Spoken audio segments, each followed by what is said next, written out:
salle d'audience est bondée serrée avec des reporters. Un milliardaire est assis en arrière dans son siège détendu, portant un petit sourire suffisant avec une maîtresse éblouissante à côté de lui. Et une femme qui est enceinte de 7 mois se tient seule, tremblante, mais refusant de reculer. Claire Montgomery a 27 ans. Elle n'a pas de famille, pas d'argent, personne. Juste l'enfant à l'intérieur d'elle et la détermination de ramper hors de l'enfer de 3 ans d'abus aux mains de son mari.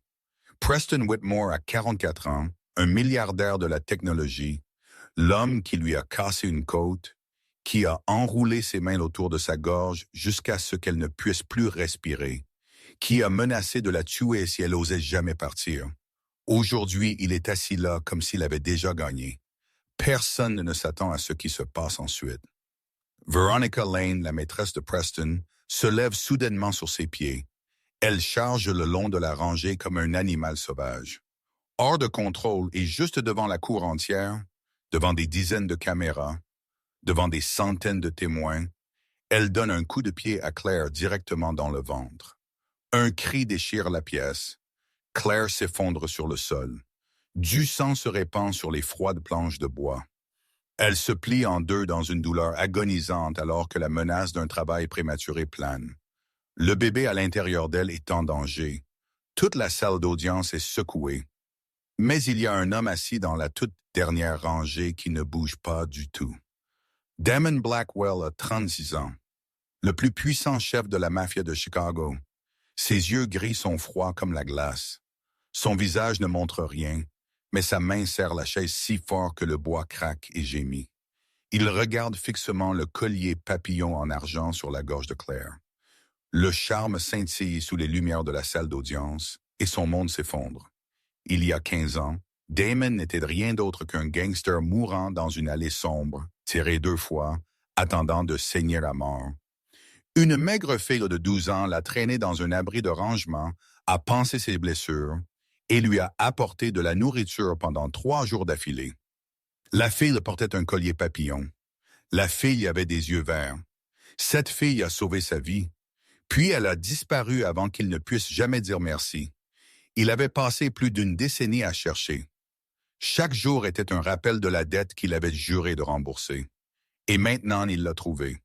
Au moment exact, elle est allongée sur le sol d'une salle d'audience dans une flaque de sang. Damon se tourne vers son homme de main droite, sa voix froide comme la glace, mais tremblant d'une rage qu'il ne peut retenir.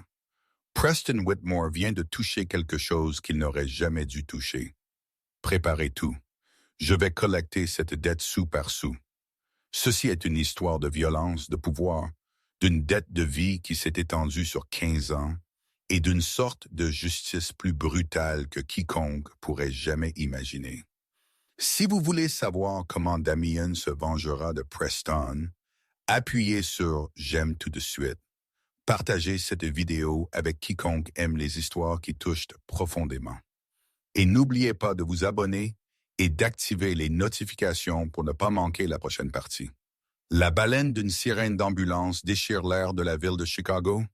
Claire est allongée sur une civière, tout son corps tremblant d'une manière qu'elle ne peut contrôler. Chaque secousse du trajet envoie une vague de douleur poignante directement à travers son ventre. Elle se bat pour garder les 2 mains pressées sur son estomac, comme si ses mains fragiles pouvaient protéger la minuscule vie à l'intérieur. Les ambulanciers bougent vivement autour d'elle, attachant des moniteurs, vérifiant sa tension artérielle, demandant à plusieurs reprises si elle peut les entendre. Claire les entend, mais elle ne peut pas répondre.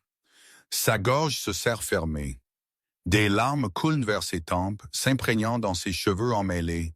Le bip constant du moniteur cardiaque fœtal remplit l'espace, et chaque bip est un fil mince et tremblant d'espoir la liant au monde réel. Son bébé est toujours en vie, toujours en train de se battre, tout comme elle se bat depuis 3 ans. Des lumières d'urgence rouge clignotent à travers les fenêtres de l'ambulance, et dans ce moment flou entre la douleur et l'épuisement, Claire glisse dans le souvenir de la nuit fatidique 2 mois plus tôt, la nuit où elle a décidé de fuir. Cette nuit-là, l'horloge indiquait 3 heures du matin. Preston est revenu au penthouse après une fête avec Veronica, son souffle épais avec la puanteur d'alcool.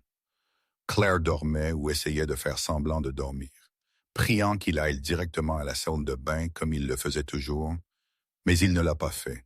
Il a allumé la lumière. Il a attrapé ses cheveux et attiré Claire à la verticale. Sa voix était froide comme l'acier. « Lève-toi, je veux parler. » Claire supplia sa voix rauque d'avoir été traînée hors du sommeil. « Je suis enceinte de 5 mois. S'il te plaît, laisse-moi me reposer. » La première gifle est venue si vite qu'elle ne l'a même pas comprise au début. Claire est retombée sur le lit, ses oreilles sonnant, sa joue brûlant. Preston a grimpé sur le lit et s'est assis sur elle. Il l'a regardée de haut avec des yeux vides, pas une trace de sentiment en eux. « Tu penses que cette grossesse compte? Tu penses que j'en ai besoin? » Puis il a pris un oreiller et l'a pressé sur le visage de Claire. Elle ne pouvait pas respirer. Elle s'est débattue. Ses mains griffaient ses bras, mais il était trop fort. Ses poumons ont commencé à brûler. Son esprit a tourné. Elle pensait qu'elle allait mourir. Elle a pensé à l'enfant à l'intérieur d'elle. L'enfant qui n'avait même jamais vu la lumière du soleil. Puis soudain, Preston a lâché. Il s'est levé, la regardant de haut fixement, tandis qu'elle haletait pour de l'air, toussant et s'étouffant, des larmes et du mucus coulant sur tout son visage. Il a souri. Ce sourire la hante encore même maintenant. Mais pas aujourd'hui. Tu es encore utile. Il est entré dans la salle de bain comme si rien ne s'était passé. Claire est restée allongée là pendant des heures, n'osant pas bouger, n'osant pas crier fort. Sa main reposait sur son estomac, sentant le bébé donner de petits coups doux à l'intérieur. Ce fut le moment où elle a su que si elle ne fuyait pas, tous les deux mourraient. Pas demain, pas la semaine prochaine. Mais ils mourraient à coup sûr, tout comme Diane, la précédente femme de Preston, qui s'était suicidée depuis le balcon alors qu'elle était enceinte de 24 semaines. Claire a attendu que Preston parte pour un voyage d'affaires. Jill n'a rien emporté avec elle à part quelques vêtements et le collier papillon en argent, le seul souvenir qu'elle avait de son enfance à l'orphelinat. Elle est allée au poste de police pour demander une ordonnance de protection. Elle a déposé une demande de divorce. Elle pensait que le tribunal la protégerait. Elle avait tort. La voix d'un ambulancier ramène Claire dans le présent. Elle perd du sang. Bougez maintenant. L'ambulance freine fort. Les portes arrière s'ouvrent en grand. Une lumière d'hôpital dur se déverse. Claire est précipitée le long d'un couloir, le plafond glissant devant sa vision comme des traînées de lumière floue. Elle entend quelqu'un crier pour un médecin. Elle entend des pas qui courent. Elle sent son bébé donner de petits coups faiblement à l'intérieur d'elle, comme si cela lui disait « C'est toujours là, toujours en train de se battre ». Claire chuchote, sa voix réduite à un souffle brisé. « Accroche-toi, bébé. Maman ne laissera plus personne te faire de mal. Plus jamais. » Puis l'obscurité l'engloutit. Claire perd connaissance juste devant les portes de la salle d'urgence. Sa main toujours sur son estomac, le collier papillon en argent scintillant toujours à sa gorge sous les lumières de l'hôpital. Elle ne sait pas qu'à quelques rues de là, à l'intérieur d'une Mercedes noire fonçant après l'ambulance, Damon Blackwell regarde fixement le collier sur la photo que Theo vient d'envoyer. Ses yeux gris s'assombrissent. Sa main écrase le téléphone si fort que le boîtier se fendille et craque. La moitié d'une vie. Pendant la moitié de sa vie, il avait cherché la fille qui l'avait sauvée. Et maintenant, il l'a trouvée. Comme cela, la Mercedes noire s'est arrêtée devant le bâtiment Blackwell Holdings près de minuit. Damon est sorti de la voiture, sa foulée rapide et décisive. Il n'avait pas dit un seul mot tout le long du chemin de l'hôpital à cet endroit. Theo Mercer marchait juste derrière lui, silencieux, sachant que ce n'était pas le moment de poser des questions. En 12 ans de travail aux côtés de Damien, Theo n'avait jamais vu son patron comme cela.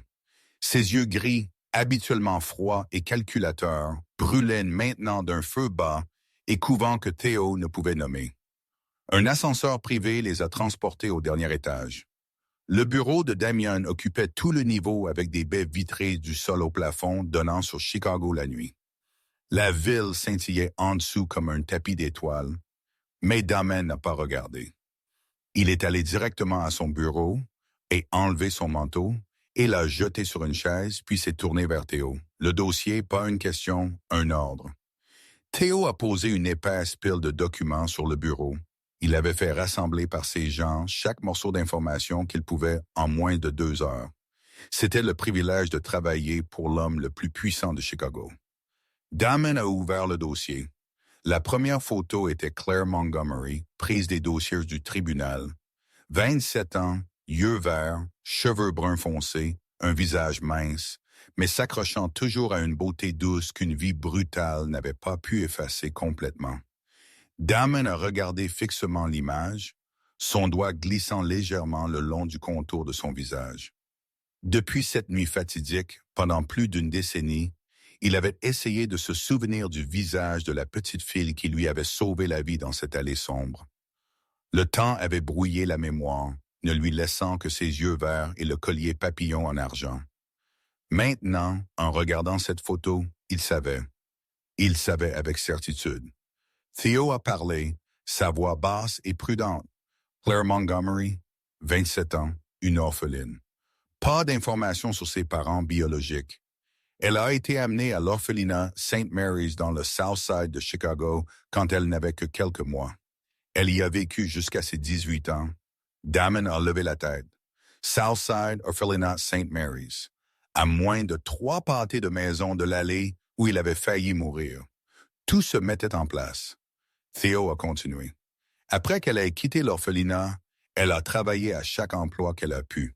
Serveuse, caissière, nettoyage. Il y a 3 ans, elle a rencontré Preston Whitmore dans un restaurant haut de gamme où elle travaillait. Ils se sont mariés 1 an plus tard. Damon a tourné à la page suivante. Une photo de mariage de Claire et Preston. Claire en robe blanche, souriant vivement. Mais il y avait quelque chose dans ses yeux que Damon n'a reconnu que maintenant. Un scintillement de malaise.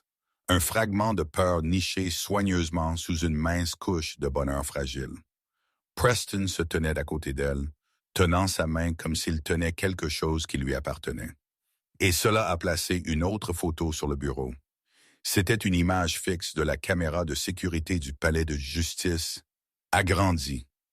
Claire se tenait à la barre des témoins, sa main reposant sur son ventre de femme enceinte et à sa gorge scintillant sous les lumières, était le collier papillon en argent. Damon a ramassé la photo, sa main tremblant légèrement. Il s'est levé et a marché vers le coffre-fort en acier dans le coin de la pièce. Il a entré le code, l'a ouvert, et a sorti une petite boîte en bois, usée vieille avec le temps. À l'intérieur de la boîte, il y avait 2 choses. Un morceau de tissu taché de sang séché qui était devenu brun foncé. Le morceau de tissu que la fille de 12 ans avait arraché de sa propre chemise il y a longtemps pour bander ses blessures. Et un croquis qu'il avait dessiné de mémoire des années auparavant, le visage d'une petite fille aux grands yeux et un collier papillon. Damon a posé le croquis à côté de la photo de Claire. Les lignes du visage, la forme des yeux, le collier, l'orphelinat du côté sud. Il ne restait plus rien à douter. C'est elle, la voix de Damien est sortie rauque, 1 décennie et demie, Theo. Pendant la moitié de ma vie, je l'ai cherché. Combien de détectives ai-je engagés? Combien d'argent ai-je dépensé? Et qu'elle était juste ici à Chicago tout le temps, mariée à un salaud, battue comme un animal, et je n'ai même jamais su. Il a jeté le dossier sur le bureau, des papiers se dispersant dans l'air. La colère en lui a flambé comme un feu alimenté par de l'essence. Elle avait 12 ans quand elle m'a sauvé. Une enfant maigre dans un orphelinat. Elle n'avait pas peur. Elle n'a pas couru. Elle a traîné un gangster mourant dans un abri de rangement et a pris soin de moi pendant 3 jours. N'a rien demandé. N'avait pas besoin de savoir qui j'étais.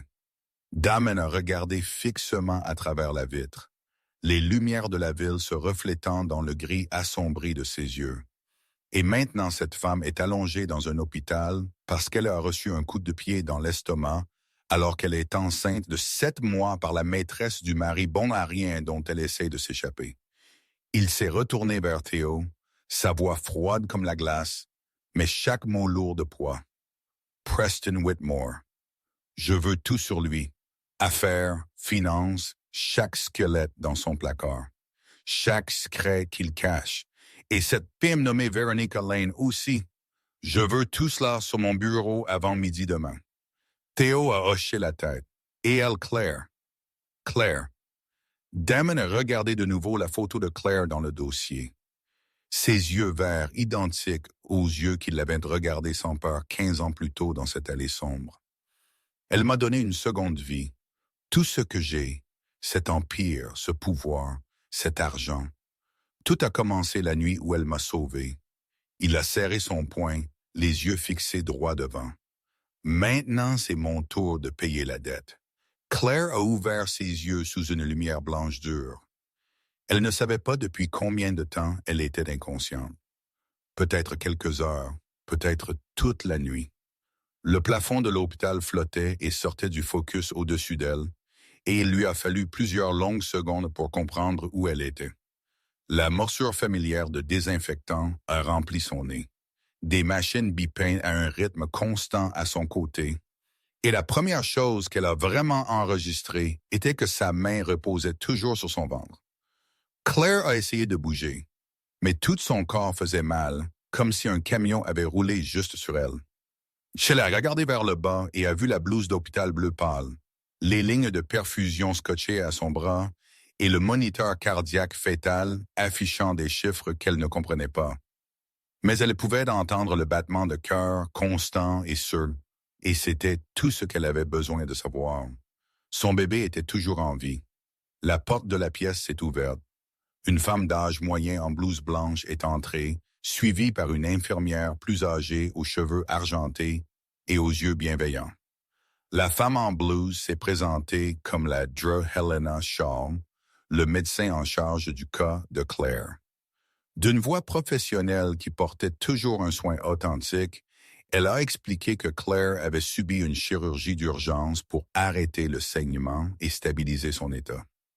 Le fœtus à 28 semaines était toujours en sécurité, mais aurait besoin d'une surveillance étroite au cours des prochains jours. Claire a laissé échapper un souffle tremblant, des larmes débordant. Elle a murmuré ses remerciements, sa voix rauque avec une gorge sèche. La Dr. Shaw n'a pas répondu tout de suite. Elle a regardé Claire avec une expression que Claire ne pouvait pas lire, puis a doucement tiré la couverture vers le bas pour examiner la blessure. Et ce fut le moment où l'air dans la pièce a changé. La Dr. Shaw s'est arrêtée. Ses yeux se sont déplacés lentement des ecchymoses fraîches sur l'abdomen de Claire, aux cicatrices plus anciennes dispersées sur son corps. Des cicatrices que Claire avait essayé de cacher pendant des années. Elle n'a rien dit. Elle a simplement sorti une petite lampe de poche et a commencé à examiner plus attentivement. 2 longues cicatrices sur son dos. Les marques d'avoir été fouettées avec une ceinture. 3 petites cicatrices rondes sur son bras gauche. La forme exacte d'un bout de cigarette. Une longue cicatrice à la base de son crâne, où sa tête avait une fois été claquée contre un mur. Ses côtes droites montraient des signes d'avoir été cassées et guéries d'elles-mêmes sans traitement approprié. La Dr. Shaw a compté en silence, son visage s'assombrissant à la seconde.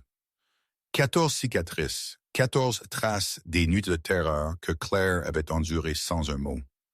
Elle a levé son regard vers Claire, et dans ses yeux, il y avait un mélange de fureur et de chagrin. « Depuis combien de temps ?» a demandé la Dr. Shaw, son ton doux, mais Claire pouvait entendre le tremblement en dessous. Claire n'a pas répondu. Elle a détourné son visage, des larmes glissant le long de ses joues. Elle ne voulait pas parler.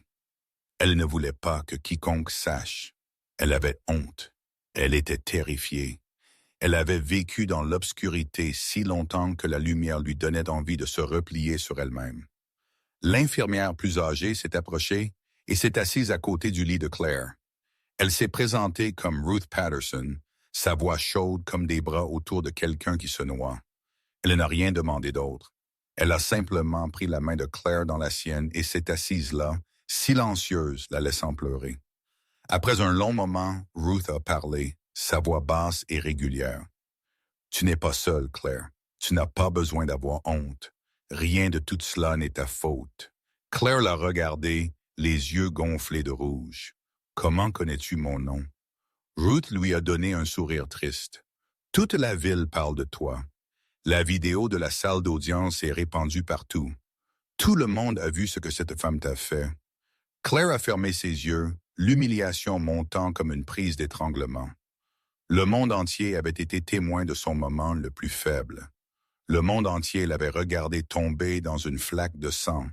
A continué Ruth, sa voix devenant plus sérieuse. « J'ai travaillé dans cet hôpital pendant 30 ans.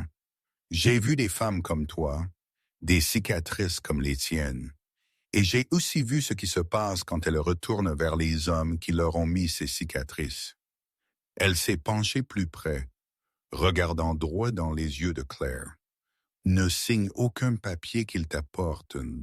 Ne crois aucune promesse. Les hommes comme ça ne changent pas. Ils ne font qu'empirer. » Avant que Claire ne puisse répondre, le téléphone sur la table de chevet a vibré. Ruth a jeté un coup d'œil à l'écran, puis l'a tendu à Claire avec un air fatigué. Le nom de Preston était là. Claire a senti son sang se transformer en glace. Sa main a tremblé quand elle a pris le téléphone. Elle savait qu'elle ne devait pas répondre, mais elle savait aussi que si elle ne le faisait pas, il trouverait un autre moyen. Il trouvait toujours un moyen. « Écoute-moi, Claire. » La voix de Preston est venue à travers la ligne, plate et froide, sans une once d'inquiétude ou de regret. « Je sais où tu es. Je sais ce que tu penses et je veux que tu comprennes une chose. » Il a fait une pause, laissant le silence peser sur Claire comme « Attends, si tu oses parler à la presse, si tu oses m'accuser au tribunal, je prendrai le bébé. Tu ne le reverras plus jamais. Tu n'as pas d'argent, tu n'as pas d'avocat, tu n'as personne et j'ai tout. » Claire ne pouvait pas parler, sa gorge s'est bloquée, la peur familière a rampé à travers chaque cellule de son corps, engourdissant chaque pensée. « Tu as 24 heures pour réfléchir. Mon avocat viendra avec un accord. Tu le signeras et tout cela sera fini. » L'appel s'est terminé. Claire a regardé fixement l'écran noir, sa main tremblant toujours. À côté d'elle, Ruth Patterson a resserré sa prise sur la main de Claire, ses yeux pleins d'inquiétude. Et à l'extérieur de la porte de la chambre d'hôpital, dans l'obscurité du couloir vide, la Helena Shaw avait tout entendu. Elle a sorti son téléphone et a envoyé un court message à un numéro qu'elle avait enregistré il y a longtemps. Elle a besoin d'aide. Il la menace. Claire n'a pas pu dormir du tout cette nuit-là. Elle était allongée dans l'obscurité de la chambre d'hôpital, les yeux grands ouverts, regardant fixement le plafond, écoutant le bip constant du moniteur cardiaque fœtal. Chaque bip était un rappel que son bébé était toujours en vie, toujours en train de se battre à l'intérieur d'elle. Mais chaque bip était aussi un compte à rebours jusqu'au moment où elle devrait faire face à Preston et à son équipe d'avocats. En 4 heures, il lui avait donné 4 heures, comme si sa vie et l'avenir de son enfant pouvaient être décidés en un seul jour. Vers 3 heures du matin, juste après que Ruth Patterson ait quitté la pièce à la fin de son service, le téléphone de Claire a vibré. Elle l'a attrapé, pensant que ce pourrait être Preston, rappelant pour la menacer encore plus. Mais ce n'était pas un appel. C'était un texte d'un numéro inconnu. Claire l'a ouvert et le sang dans ses veines s'est transformé en glace. « La prochaine fois, je ne manquerai pas. 5 mots, juste 5 mots. » Mais Claire a su immédiatement qui l'avait envoyé. Veronica Lane, la femme qui l'avait frappé au ventre devant toute la salle d'audience. La femme qui avait souri quand elle est tombée au sol dans une flaque de sang. Claire a regardé fixement l'écran du téléphone, sa main tremblant si fort qu'elle a presque laissé tomber.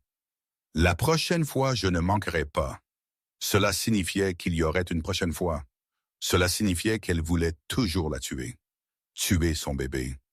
Claire a enroulé ses bras autour de son ventre et s'est recroquevillée sur elle-même sur le lit d'hôpital comme un animal blessé essayant de se protéger. Elle n'a pas pleuré. Elle avait déjà trop pleuré. Maintenant, il n'y avait qu'une peur engourdissante, paralysante et une question sans réponse. Que devait-elle faire maintenant? Le matin est venu avec une faible lumière du soleil poussant à travers les rideaux. Claire était toujours réveillée, cernes sombres sous ses yeux, son corps épuisé. Ruth Patterson est entrée portant un plateau de petit déjeuner, mais Claire n'a pas pu avaler une seule bouchée. L'infirmière l'a regardée avec inquiétude, voulant dire quelque chose, mais tombant ensuite silencieuse. À 9 heures, la porte de la chambre d'hôpital s'est ouverte. Un homme d'âge moyen en costume gris coûteux est entré, suivi par une jeune femme tenant une maillette. L'homme s'est présenté comme l'avocat de Preston Whitmore, sa voix douce comme l'huile, son sourire faux, comme s'il rendait visite à un vieil ami au lieu de venir forcer une victime d'abus à signer des papiers dans le silence. Il a tiré une chaise et s'est assis à côté du lit de Claire, sans demander, posant la mallette sur la table de chevet. « Mademoiselle Montgomery, je comprends que vous traversez un moment difficile. Monsieur Whitmore est très préoccupé par votre santé et celle des bébés. » Claire l'a regardé et n'a rien dit. Elle savait que c'était un jeu. Elle avait regardé Preston jouer à ce jeu de nombreuses fois. D'abord est venue la fausse préoccupation, puis est venue la menace déguisée en bonne volonté. Monsieur Whitmore aimerait offrir un généreux règlement. L'avocat a ouvert la mallette et a sorti une épaisse pile de papier, une somme substantielle de compensation, afin que vous puissiez commencer une nouvelle vie. Toutes les dépenses médicales seront payées en totalité, et après la naissance du bébé, vous aurez des visites planifiées. Claire a senti sa gorge se serrer. Visite, pas la garde. Visite, comme si elle n'était qu'une passante dans la vie de l'enfant qu'elle portait. L'avocat a continué, sa voix toujours douce comme le miel. En échange, vous signerez un accord de confidentialité. Vous ne parlerez pas à la presse de ce qui s'est passé dans la salle d'audience. Vous ne ferez aucune allégation contre Monsieur pour Whitmore et vous retirerez la demande de divorce, la remplaçant par un accord d'annulation selon les termes que Monsieur Whitmore a déjà préparés. Il a glissé les papiers vers Claire avec un stylo plaqué or. Vous avez 24 heures pour l'examiner, comme M. Whitmore l'a dit, mais je vous conseillerais de signer plus tôt que plus tard. Vous n'avez pas d'avocat. Vous n'avez pas d'argent. Vous n'avez pas de famille. Il s'est penché, baissant sa voix comme s'il partageait un secret. Et vous n'avez pas d'autre choix. M. Whitmore a les ressources pour faire traîner cela pendant des années. Avez-vous la force d'endurer cela? Claire a regardé fixement les papiers devant elle. Ses mains se sont serrées fort autour du bord de la couverture. Elle a pensé au texte de Veronica. La prochaine fois, je ne manquerai pas. Elle a pensé à l'appel de Preston la nuit d'avant. Je prendrai le bébé. Elle a pensé aux 14 cicatrices sur son corps. Elle a pensé à 3 ans d'enfer. Et elle a pensé à l'enfant donnant de petits coups doux à l'intérieur d'elle, comme si cela lui rappelait qu'il était toujours là, attendant toujours qu'elle décide. Claire n'a pas pris le stylo. Elle a seulement regardé l'avocat avec des yeux vides et n'a pas dit un mot. Il s'est levé, a redressé sa veste de costume, le sourire ne quittant jamais sa bouche. « Je serai de retour cet après-midi. J'espère que vous prendrez la bonne décision. » La porte s'est fermée derrière lui. Claire a tenu son ventre et a regardé fixement la pile de papier sur la table de chevet, la façon dont vous regarderiez un serpent venimeux, enroulé et attendant. Cette nuit-là, Claire n'a pas pu dormir. La pile de papiers de règlement était toujours sur la table de chevet comme une malédiction. Elle avait lu chaque clause encore, et chaque fois qu'elle les lisait, elle se sentait s'enfoncer plus profondément dans le désespoir. Preston avait tout calculé. Il prendrait son enfant. Il l'effacerait jusqu'à ce qu'elle soit invisible. Il gagnerait de la façon dont il gagnait toujours. L'horloge murale indiquait 23 heures la nuit. Le couloir de l'hôpital était si silencieux que cela semblait anormal. Ruth Patterson avait terminé son service il y a longtemps. Tout ce qui restait était le bip constant du moniteur cardiaque fœtal tenant compagnie à Claire dans l'obscurité.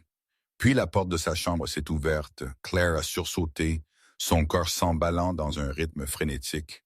Elle a pensé au message de Véronica. La prochaine fois, je ne manquerai pas. Elle s'est recroquevillée sur elle-même, un bras serré autour de son ventre, les yeux fixés sur la figure ombragée entrant du couloir sombre. L'homme s'est arrêté au seuil.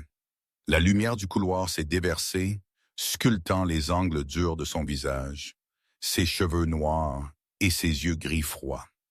Il était grand et solide, portant un long manteau noir, portant une sorte d'autorité qui n'avait pas besoin de nom. Claire n'avait jamais rencontré cet homme, mais elle a senti quelque chose de familier dans la façon dont il la regardait.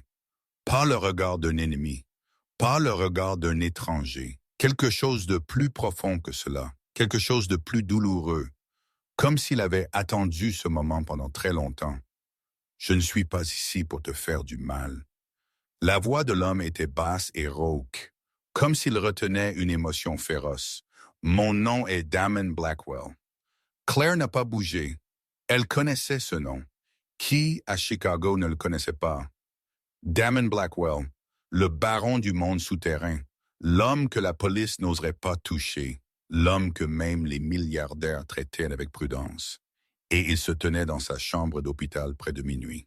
« Que voulez-vous » a demandé Claire, sa voix tremblant même en essayant de paraître calme. « Êtes-vous l'homme de Preston ?»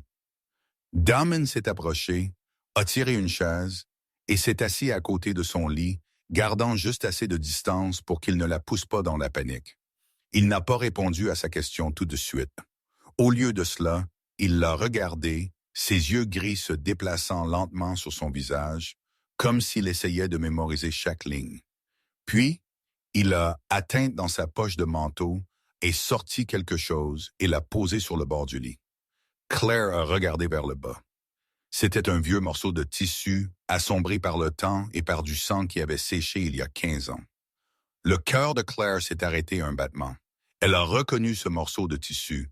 Elle l'aurait reconnu peu importe combien d'années s'étaient écoulées. Il était arraché de sa robe de nuit, celle qu'elle avait portée la nuit fatidique quand elle avait 12 ans, la nuit où elle avait trouvé un jeune homme mourant dans l'allée sombre près de l'orphelinat. Elle avait déchiré ses propres vêtements pour bander ses blessures. Elle s'était glissée dehors chaque nuit pour lui apporter nourriture et eau. Elle avait gardé ce secret pendant 3 jours jusqu'à ce qu'il soit assez fort pour partir, et puis elle ne l'avait plus jamais revu. Claire a levé son regard vers Damien, les yeux grands ouverts, ses lèvres tremblant sans son. « Vous êtes cet homme ?» Damon a hoché la tête, sa voix épaisse. « Tu m'as sauvé la vie il y a 15 ans dans cette allée du côté sud.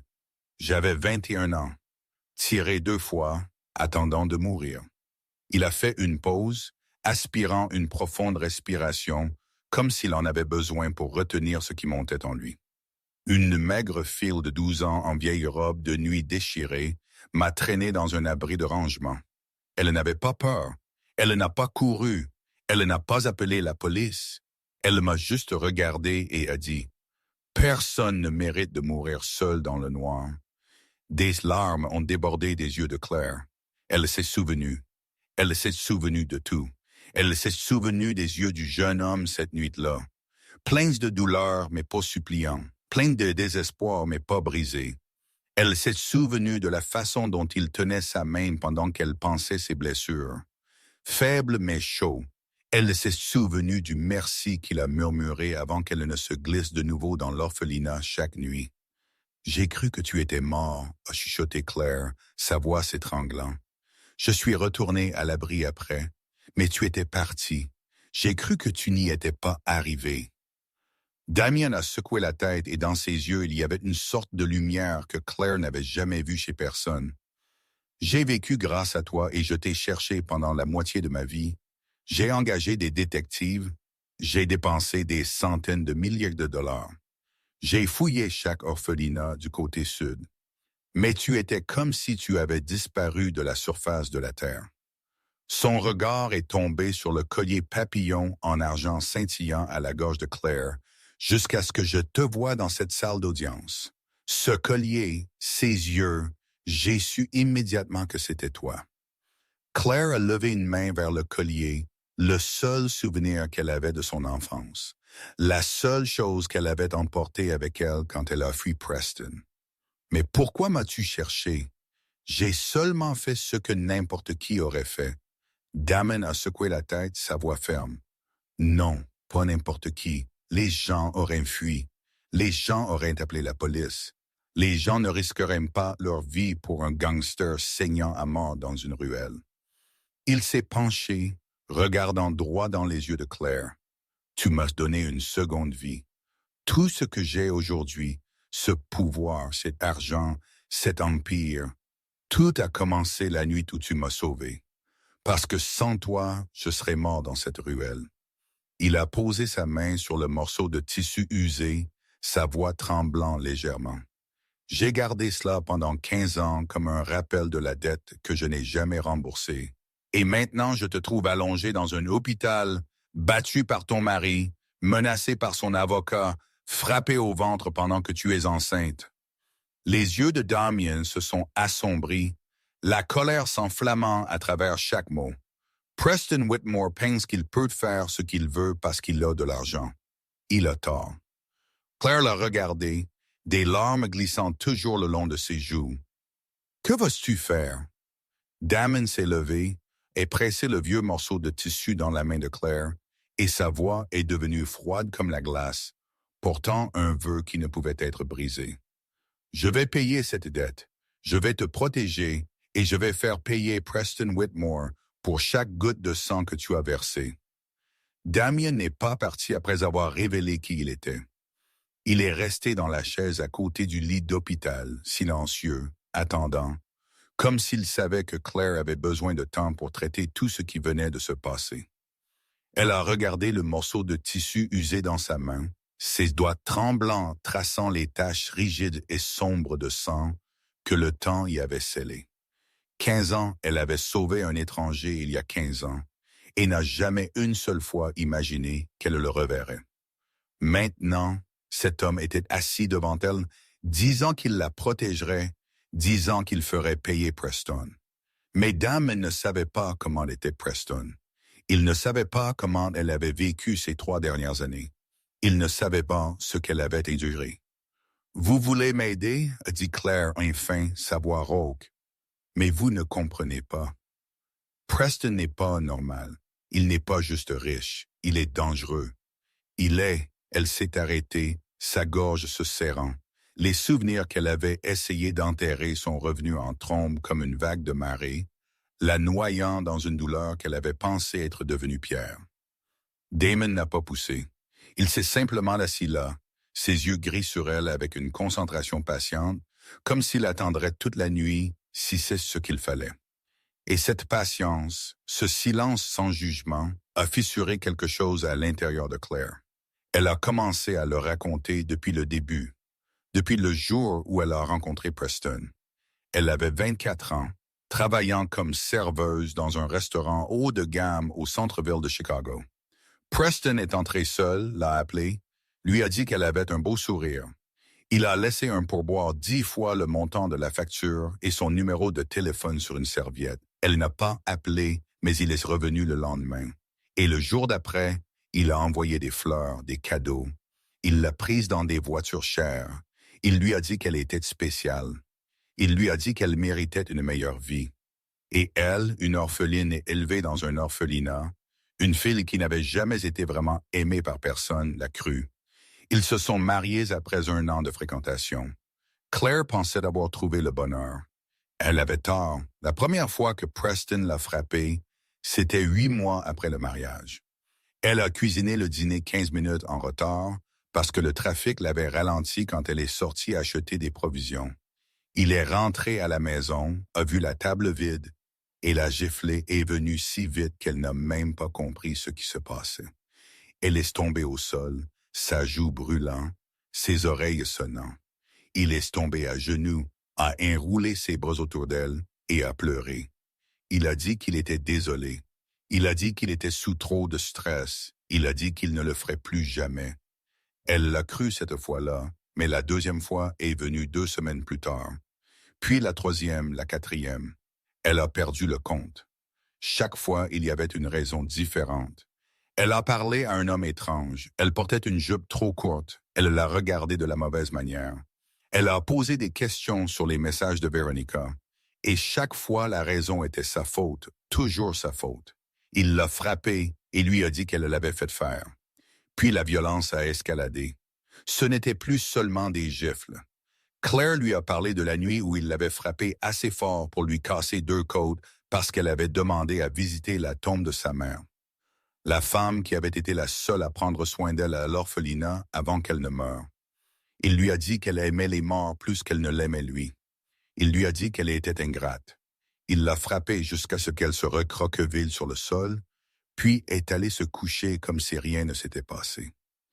Elle est restée allongée là toute la nuit, trop effrayée pour bouger parce que chaque respiration la déchirait de douleur. Elle n'est pas allée à l'hôpital. Il ne le permettrait pas. Les côtes ont guéri d'elles-mêmes. Mais elles ont mal guéri, laissant une crête sous sa peau qu'elle pouvait sentir chaque fois qu'elle se douchait. Claire lui a parlé de la fois où il a enroulé ses mains autour de sa gorge parce qu'elle avait posé des questions sur Veronica Lane. Elle avait vu des messages sur son téléphone, des mots doux, des photos intimes. Elle a posé une question et il l'a étranglée, l'a claqué contre le mur, l'a regardé se battre pour de l'air avec des yeux froids comme la glace. Elle a vu des taches lumineuses danser dans sa vision. Elle pensait qu'elle allait mourir. Puis il a lâché, elle sourit et a dit qu'elle n'avait pas le droit d'être jalouse. A dit qu'elle devrait être reconnaissante qu'il la garde encore autour, et dit que sans lui, elle n'était rien.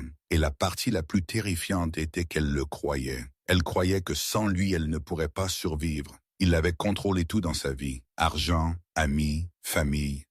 Elle n'avait rien d'autre que lui, et il le lui rappelait chaque jour. Claire lui a parlé de la nuit où elle a découvert qu'elle était enceinte. Elle pensait que tout changerait. Elle pensait qu'il serait plus doux. Elle avait encore tort. Il a arrêté de la frapper au visage, mais il frappait des endroits que personne ne pouvait voir. Et son contrôle s'est resserré. Elle n'avait pas le droit de quitter la maison. Elle n'avait pas le droit d'appeler qui que ce soit. Elle n'avait pas le droit de faire quoi que ce soit sans sa permission. Elle y était prisonnière dans sa propre maison.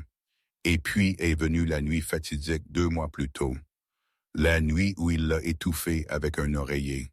La nuit où il lui a dit qu'il pouvait la tuer quand il voulait. La nuit où elle a réalisé que si elle ne fuyait pas, elle et son bébé mourraient tous les deux. Claire s'est arrêtée, des larmes glissant le long de ses joues. Et elle n'a pas regardé Damien. Elle avait honte. Elle avait peur qu'il pense qu'elle était faible. Elle avait peur qu'il demande pourquoi elle n'était pas partie plus tôt. Mais Damien n'a pas demandé.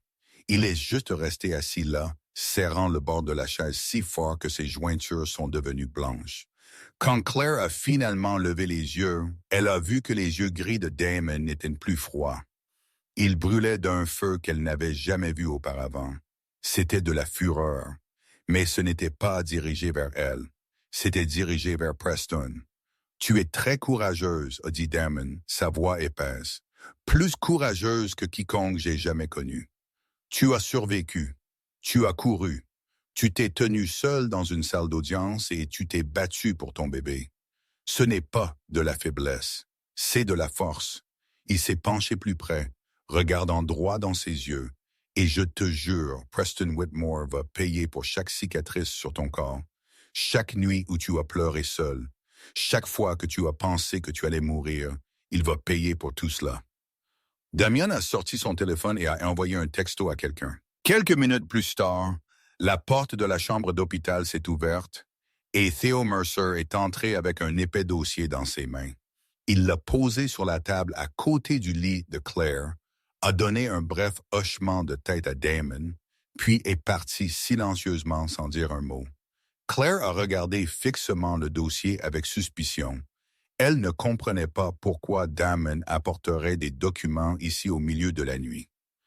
Juste après qu'elle ait enfin dit à voix haute chaque morceau de son passé douloureux, Damon a ouvert le dossier, a tourné à la première page et l'a placé devant Claire. C'était une photographie d'une jeune femme, environ 30 ans, aux cheveux blonds brillants et aux yeux bleus vifs. Elle souriait sur la photo, mais il y avait quelque chose de tendu dans ce sourire, comme si elle essayait de cacher une profonde tristesse. « Diane Whitmore », a dit Damien, sa voix basse et sérieuse. « La première femme de Preston. Elle est morte il y a 6 ans. » Claire a regardé la photo, sa poitrine se serrant. Elle avait entendu parler de Diane, mais Preston ne l'avait jamais mentionné. Chaque fois que Claire demandait, il l'écartait avec irritation, disant que le passé était le passé et qu'elle n'avait pas besoin d'aide. Maintenant, elle comprenait pourquoi. « Comment est-elle morte ?» a demandé Claire, même si quelque chose de sombre à l'intérieur d'elle savait déjà. Damon a tourné à la page suivante. C'était une copie du rapport de police avec le mot suicide estampillé à l'encre rouge. Selon le dossier officiel, Diane a sauté du balcon de leur penthouse, 32e étage. Elle est morte à l'impact. Il a fait une pause, regardant droit dans les yeux de Claire. Elle était enceinte de 24 semaines quand elle est morte. Claire a senti le sang dans son corps se transformer en glace. 24 semaines, presque comme elle maintenant. Une femme enceinte sautant du 32e étage. Un suicide trop parfait pour être réel. Tu penses que Preston l'a tué? Claire a chuchoté, sa voix tremblant. Damon n'a pas répondu tout de suite. Il a feuilleté les pages suivantes, lui montrant chaque détail un par un. Le rapport du détective Connor Walsh, le détective assigné à l'affaire à l'époque, notait de multiples irrégularités. Des ecchymoses sur les poignettes de Diane, qui ne correspondaient pas à une chute. Ses talons hauts placés proprement dans la chambre, comme si quelqu'un les avait enlevés avant qu'elle ne saute. Les caméras de sécurité du bâtiment ont mal fonctionné cette nuit-là même, ne capturant rien. Et le plus important de tout, il y avait un témoin qui a vu une autre femme dans l'appartement de Preston juste quelques heures avant que Diane ne meure. Damon a placé une autre photo devant Claire. C'était Veronica Lane, plus jeune de 6 ans, mais toujours le même visage. Toujours ses yeux froids et ce sourire suffisant. Veronica était dans le bâtiment la nuit où Diane est morte. Elle a été vue entrant dans l'ascenseur à 21h la nuit. Diane est morte à 23h30. Claire a regardé fixement la photo de Veronica, ses doigts se serrant sur le bord de la couverture. La femme qui l'avait frappée au ventre. La femme qui lui a envoyé un texto et a menacé de la tuer.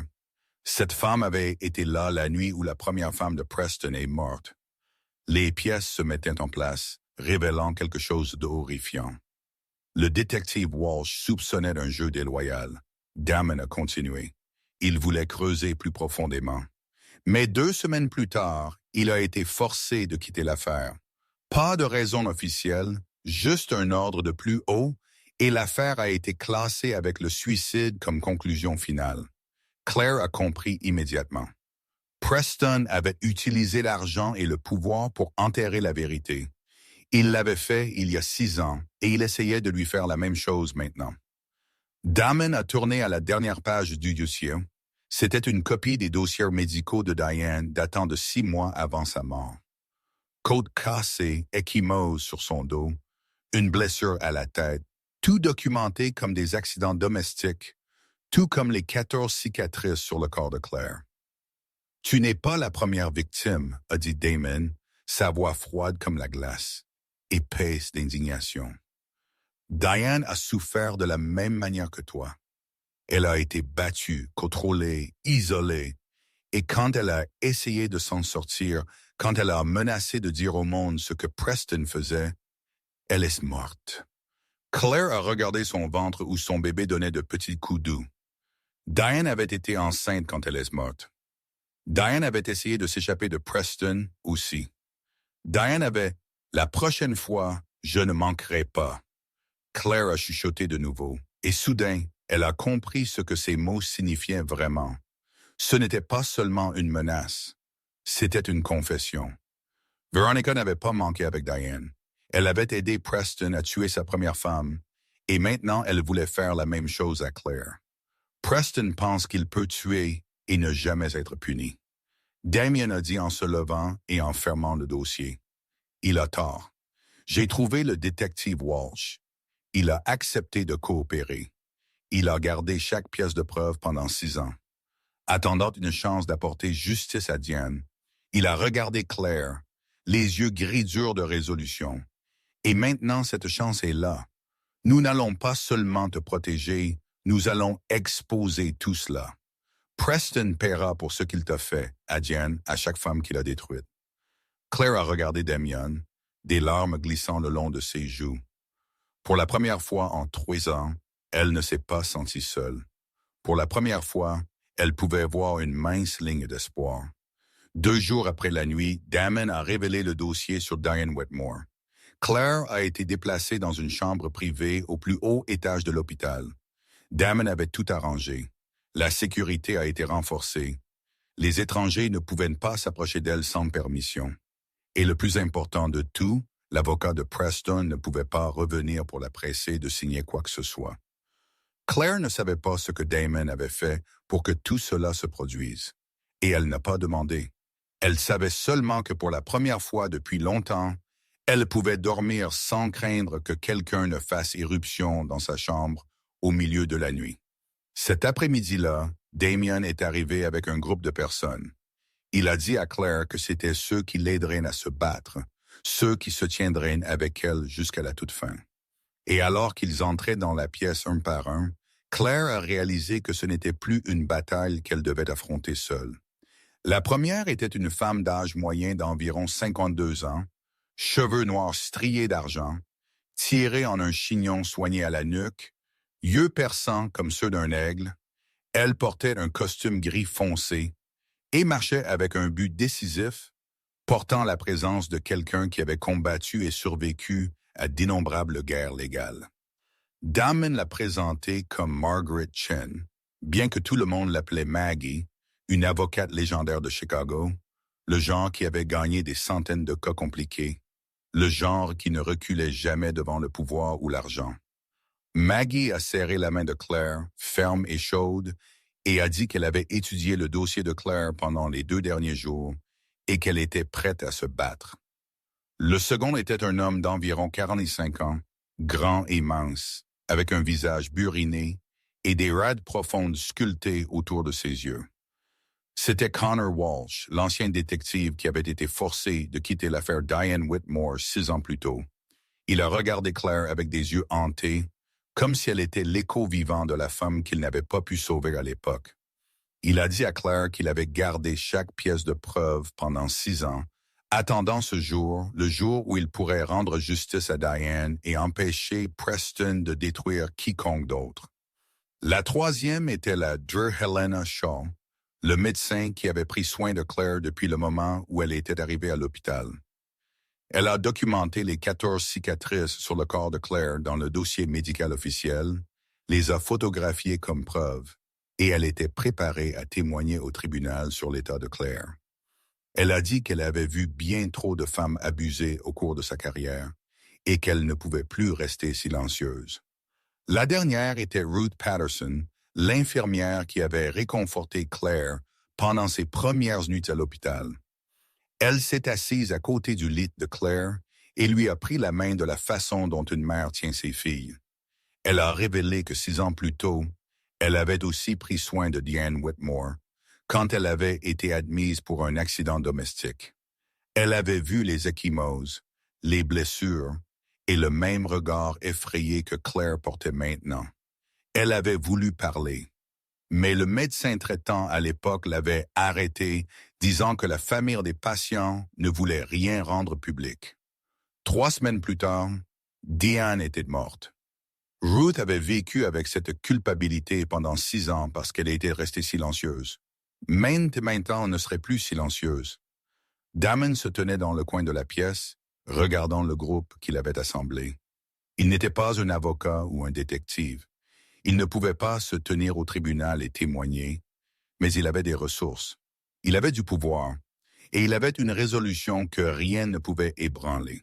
Il serait celui derrière les scènes tirant les ficelles, s'assurant que Preston Whitmore ne pourrait pas utiliser l'argent pour faire taire quiconque dans cette pièce.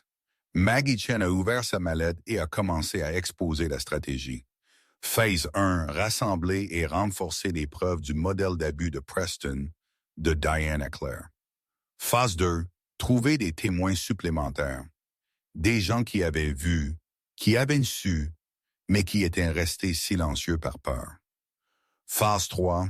Exposer l'activité financière illégale de Preston, l'argent qu'il avait utilisé pour acheter la police, les médecins et les fonctionnaires. Phase 4. La bataille pour l'opinion publique, afin que le monde entier sache qui était vraiment Preston Whitmore. Et phase 5. Le procès décisif, où Preston devrait faire face à tout ce qu'il avait fait. Claire s'est assise au centre de la pièce, écoutant chaque mot que Maggie prononçait, étudiant chaque visage qui était venu pour elle. Une avocate légendaire, un détective cherchant la rédemption, une docteure courageuse, une infirmière compatissante et un chef de la mafia qui avait juré de rembourser une dette de 15 ans. Ils venaient de mondes différents, pour des raisons différentes, mais ils partageaient le même but, la justice. Claire a placé une main sur son ventre, sentant sa fille donner de petits coups doux à l'intérieur.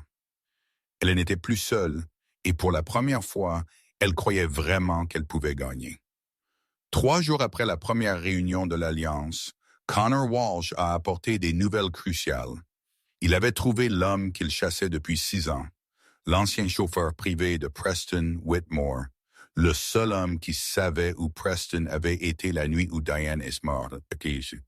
Cet après-midi-là, un homme dans la quarantaine a été amené dans la pièce sécurisée que Damon avait préparée. Son nom était Bradley Cooper, mince et usé, les cheveux devenant déjà gris trop tôt, ses yeux clignant constamment autour de la pièce comme un animal chassé.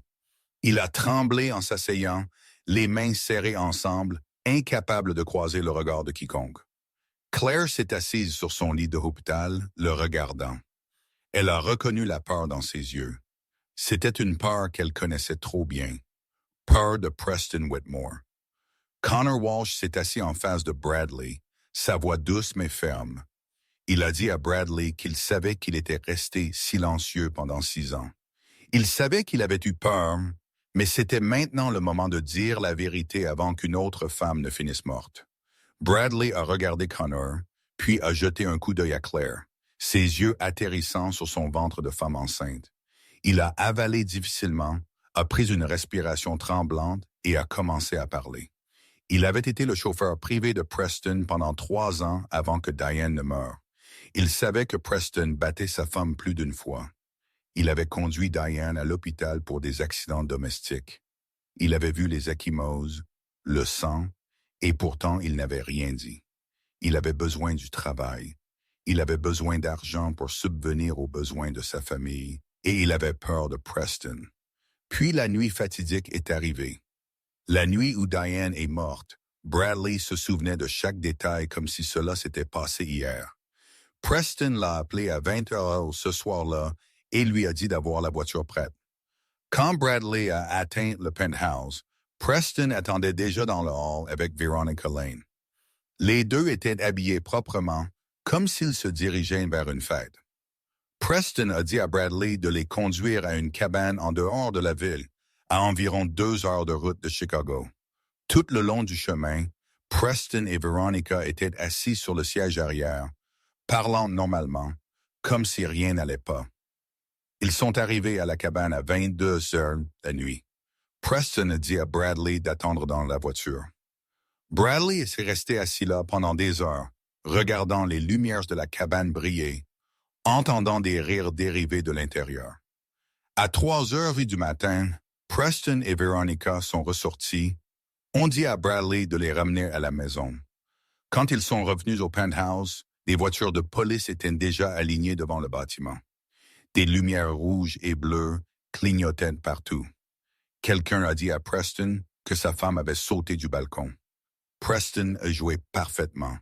Il a crié, il a pleuré, il est tombé à genoux à côté du corps de Diane comme un mari en deuil.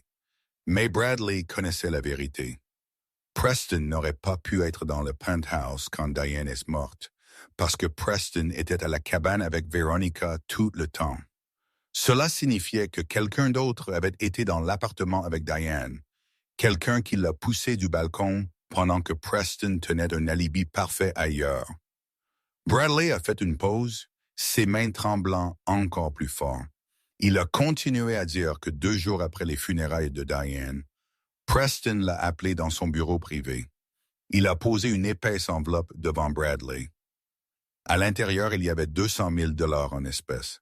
Preston lui dit que c'était une récompense pour années de service loyal.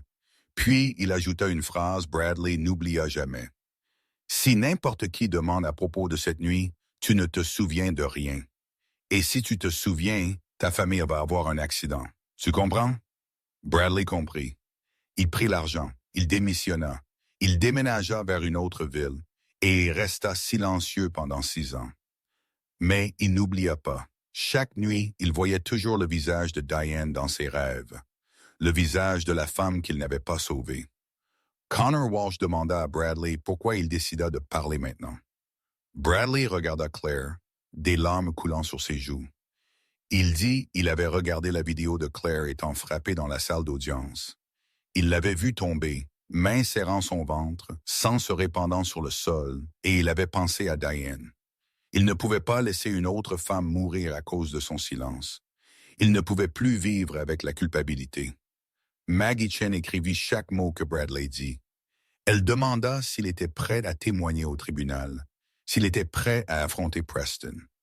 Bradley baissa les yeux vers ses mains tremblantes, puis leva la tête, et il y avait quelque chose de différent dans ses yeux. Il hocha la tête. Il dit, il avait couru assez longtemps. C'était le moment d'affronter tout cela. Claire regarda Bradley, et à ce moment, elle sentit une étrange connexion. Ils étaient tous deux victimes de Preston de différentes manières.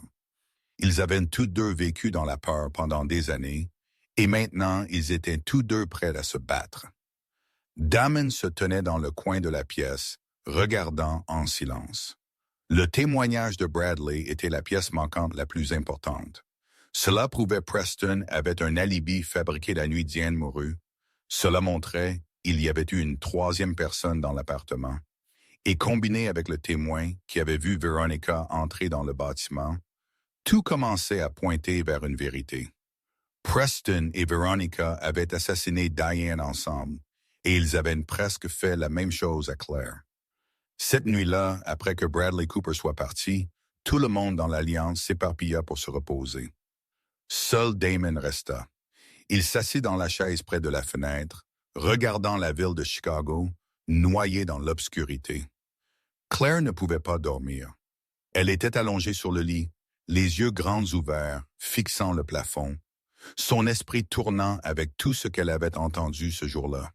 La déclaration de Bradley, l'alibi fabriqué de Preston, la vérité sur la mort de Diane. Les pièces s'assemblaient.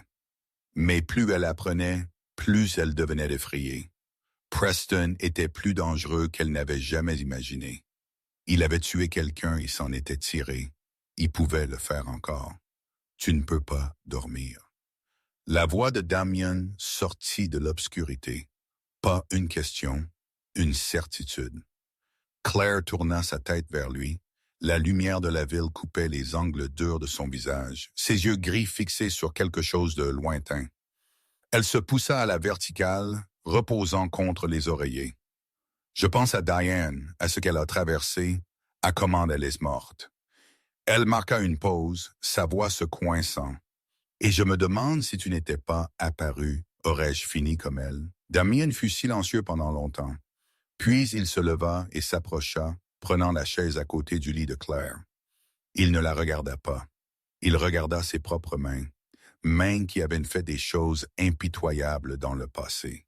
« Veux-tu savoir pourquoi je t'ai cherché pendant 15 ans? » demanda-t-il, sa voix basse et rauque. Claire hocha la tête même si elle n'était pas sûre d'être prête pour la réponse. Damon prit une profonde inspiration et commença à lui raconter sa vie. Il était né du côté sud de Chicago, dans un appartement délabré à seulement quelques pâtés de maison de l'orphelinat St. Mary's. Son père était un ivrogne qui battait sa femme et son fils chaque fois qu'il était ivre. Sa mère l'endura pendant 10 ans, puis partit, abandonnant Damian seul avec cet homme. Damon avait 10 ans quand elle partit. Il ne la blâma pas. Il comprit qu'elle avait besoin d'échapper à cet enfer, mais il ne pardonna aussi jamais pleinement la solitude qu'elle laissa derrière. À 16 ans, Damien rejoignit un gang de rue. Pas parce qu'il le voulait, parce qu'il n'avait nulle part ailleurs où aller.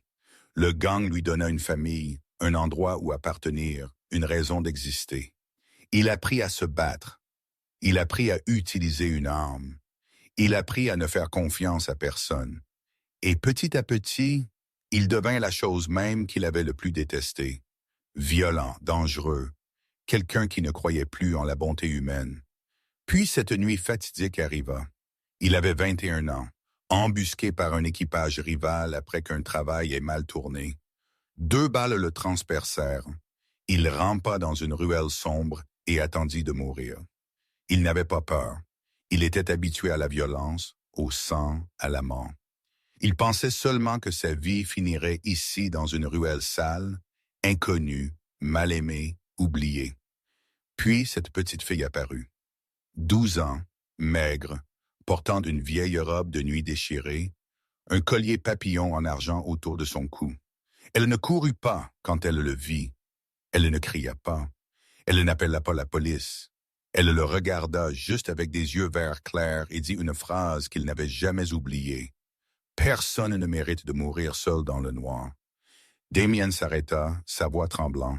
Il leva les yeux vers Claire, et elle vit ses yeux gris brillants d'une chose qu'elle n'avait jamais vue en lui auparavant. Tu sais quelque chose? Cette nuit-là fut la première fois de ma vie que je reçus une gentillesse inconditionnelle. Cette petite fille, toi, tu ne savais pas qui j'étais.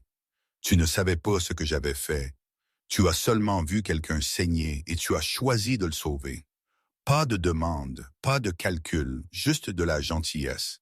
Ses mains se serrèrent en poing. Après cette nuit, j'ai changé. J'ai quitté le gang. J'ai commencé à reconstruire à partir de rien.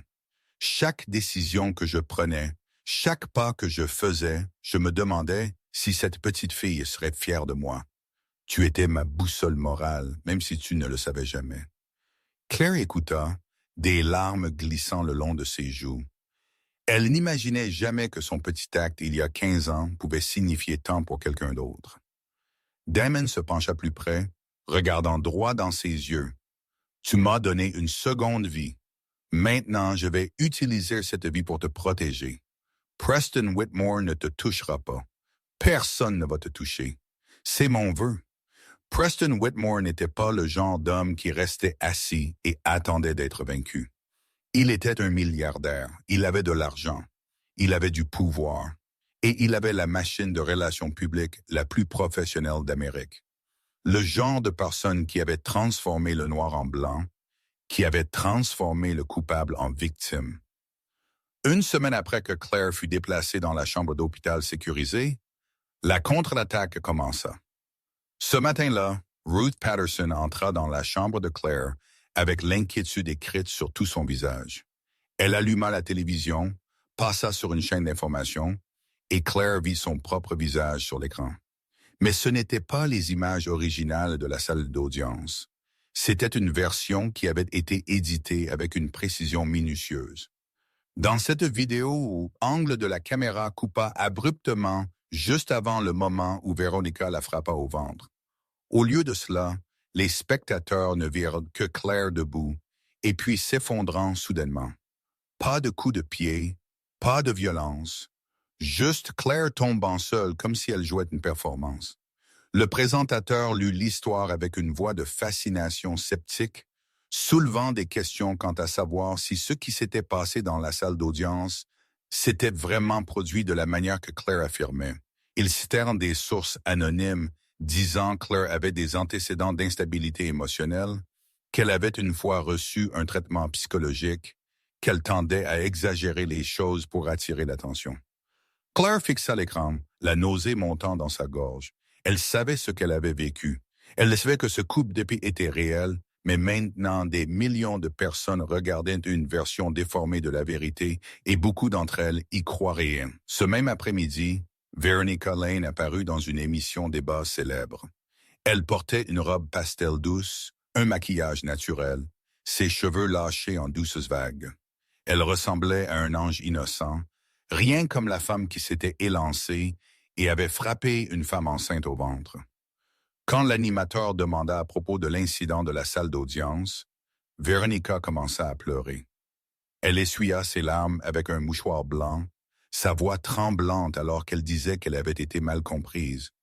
Elle affirma que Claire s'était précipitée vers elle d'abord, la menaçant, et elle n'avait fait que réagir en légitime défense. Elle dit qu'elle était pleine de regrets, qu'elle priait pour le bébé chaque nuit, qu'elle était juste une femme ordinaire entraînée dans un mariage brisé qui n'était pas sa faute. L'animateur hocha la tête avec sympathie, posant des questions suggestives qui donnèrent à Veronica l'espace de se transformer en victime. Le public du studio applaudit quand Veronica termina en plaidant auprès des gens de ne pas la juger trop vite. Personne ne mentionna le texte menaçant qu'elle avait envoyé à Claire. Personne ne mentionna qu'elle avait été dans le bâtiment la nuit Diane mourut. Personne ne demanda quelle était sa vraie relation avec Preston. Mais l'attaque ne s'arrêta pas là. Le lendemain, une émission d'information matinale invita une psychologue à analyser la situation.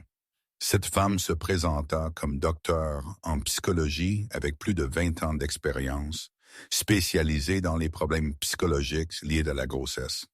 Elle s'assit devant la caméra avec une expression grave et dit que les hormones pendant la grossesse pouvaient causer de graves changements psychologiques. Elle expliqua que de nombreuses femmes enceintes avaient tendance à exagérer les émotions, à mal interpréter les situations, voire à créer de faux souvenirs. Elle ne dit jamais le nom de Claire directement, mais tout le monde comprit de qui elle parlait. Elle conclut que le public devrait être prudent quant à croire le récit d'une femme à un stade psychologiquement si sensible. Claire éteignit de la télé, ses mains tremblant. Elle sentit comme si le sol s'effondrait sous elle. Elle avait dit la vérité. Elle avait des cicatrices comme preuve. Elle portait 14 marques de 3 ans d'abus sur son corps. Mais maintenant, une experte payée disait au pays entier qu'elle n'était pas fiable, qu'elle était folle, qu'elle avait tout imaginé. Damon entra dans la pièce, vit la peur sur le visage de Claire et comprit immédiatement ce qui s'était passé. Il avait tout regardé. Il avait vu la vidéo éditée. Il avait écouté les sanglots de Veronica dans l'émission Débat. Il avait entendu la psychologue salir Claire. Et il savait c'était le livre de jeu de Preston. C'était comment il avait enterré la vérité sur Diane il y a 6 ans. Il acheta les médias. Il utilisa les relations publiques pour transformer la victime en coupable. Il embaucha de faux experts pour détruire la crédibilité de la personne l'accusant. Maggie Chen appela, sa voix calme mais pleine de résolution. Elle dit c'était exactement ce qu'elle avait attendu. Preston ne resterait pas immobile. Il riposterait et il utiliserait chaque arme qu'il avait pour ruiner Claire avant que l'affaire n'atteigne jamais le tribunal. Mais elle dit aussi Preston avait fait une erreur. Il pensait qu'il pouvait tout contrôler avec de l'argent. Il pensait qu'une vidéo éditée pouvait remplacer la vérité. Il oublia qu'il y avait une chose telle que les images originales. L'enregistrement de sécurité du palais de justice que personne ne pouvait altérer, et cette vidéo était entre les mains de l'Alliance. Damon s'assit à côté de Claire et lui prit la main. Il lui dit la bataille ne faisait que commencer. Preston avait jeté le premier coup de poing. Maintenant, c'était leur tour de riposter. Et quand il le ferait, Preston comprendrait qu'il ne pouvait pas acheter la vérité avec de l'argent. 2 jours après l'assaut médiatique de Preston, l'Alliance riposta. Maggie Chen s'était préparée pour ce moment avec une précision minutieuse. Elle savait Preston utiliserait l'argent pour plier la vérité et elle était prête à répondre avec la seule arme que l'argent ne pouvait pas acheter, une vérité indéniable. Le lundi matin, un reporter d'investigation bien connu du plus grand réseau de télévision de Chicago reçut un colis sans nom d'expéditeur. À l'intérieur se trouvait une clé USB contenant les images de sécurité originales du palais de justice, non éditées, complètes avec horodatage complet et code d'authentification. La vidéo montrait chaque seconde clairement. Claire se tenait à la barre des témoins, une main reposant sur son ventre de femme enceinte, sa voix tremblant alors qu'elle décrivait ce qu'elle avait traversé. Veronica était assise quelques rangées derrière elle, son visage rougi de rage, chuchotant quelque chose encore et encore à Preston. Puis Veronica se leva d'un bond, s'élança à travers les bancs et frappa Claire directement dans le ventre de toute sa force. Le coup de pied était indubitable sur l'écran. Pas de coupure, pas de montage, pas d'angle de caméra changé, juste la vérité brute. Le reporter diffusa les images aux informations du soir ce même jour. En quelques heures, la vidéo se répandit sur les médias sociaux. Des millions regardèrent et comparèrent cela à la version éditée que l'équipe de relations publiques de Preston avait publiée plus tôt. La différence était si claire, personne ne pouvait la nier. Preston avait menti. Sa vidéo était fausse. Et s'il avait menti à propos de cela, sur quoi d'autre avait-il menti? Une vague d'indignation monta en ligne. Le hashtag Justice pour Claire commença à être tendance. Des gens qui avaient cru Veronica avant se retournèrent maintenant contre elle. Les commentaires défendant Preston disparurent, remplacés par une condamnation furieuse. Son équipe de relations publiques tenta de contenir les dégâts, mais c'était sans espoir. La vérité était sortie et il n'y avait aucune somme d'argent qui pourrait l'enterrer à nouveau. Mais la vidéo n'était que le début. Le lendemain, Connor Walsh apparut dans une émission d'interview d'investigation. Il portait un vieux costume, son visage buriné, portant le poids d'années passées à vivre avec la culpabilité. Il se présenta comme un ancien détective du département de police de Chicago, celui qui avait été assigné à l'affaire Diane Whitmore 6 ans plus tôt. L'animateur demanda pourquoi il choisit de parler après toutes ces années de silence. Connor regarda droit dans la caméra, sa voix basse et hantée. Il dit qu'il avait été forcé de quitter l'affaire pendant qu'il enquêtait sur des irrégularités dans la mort de Diane. Il parla des ecchymoses sur ses poignets qui ne correspondaient pas à une chute, des talons hauts placés proprement dans la chambre, des caméras de sécurité tombant en panne le soir même de sa mort.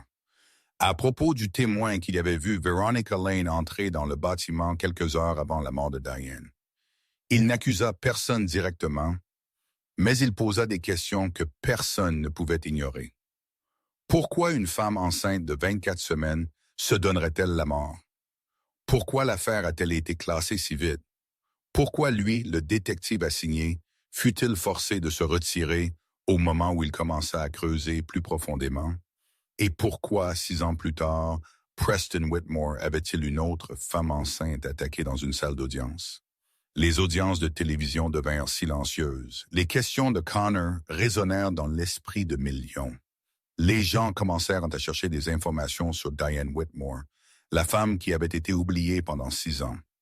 Ils relurent de vieux articles, de vieilles photos, de courts extraits d'actualité sur sa mort, et ils commencèrent à poser les mêmes questions que Connor avait posées.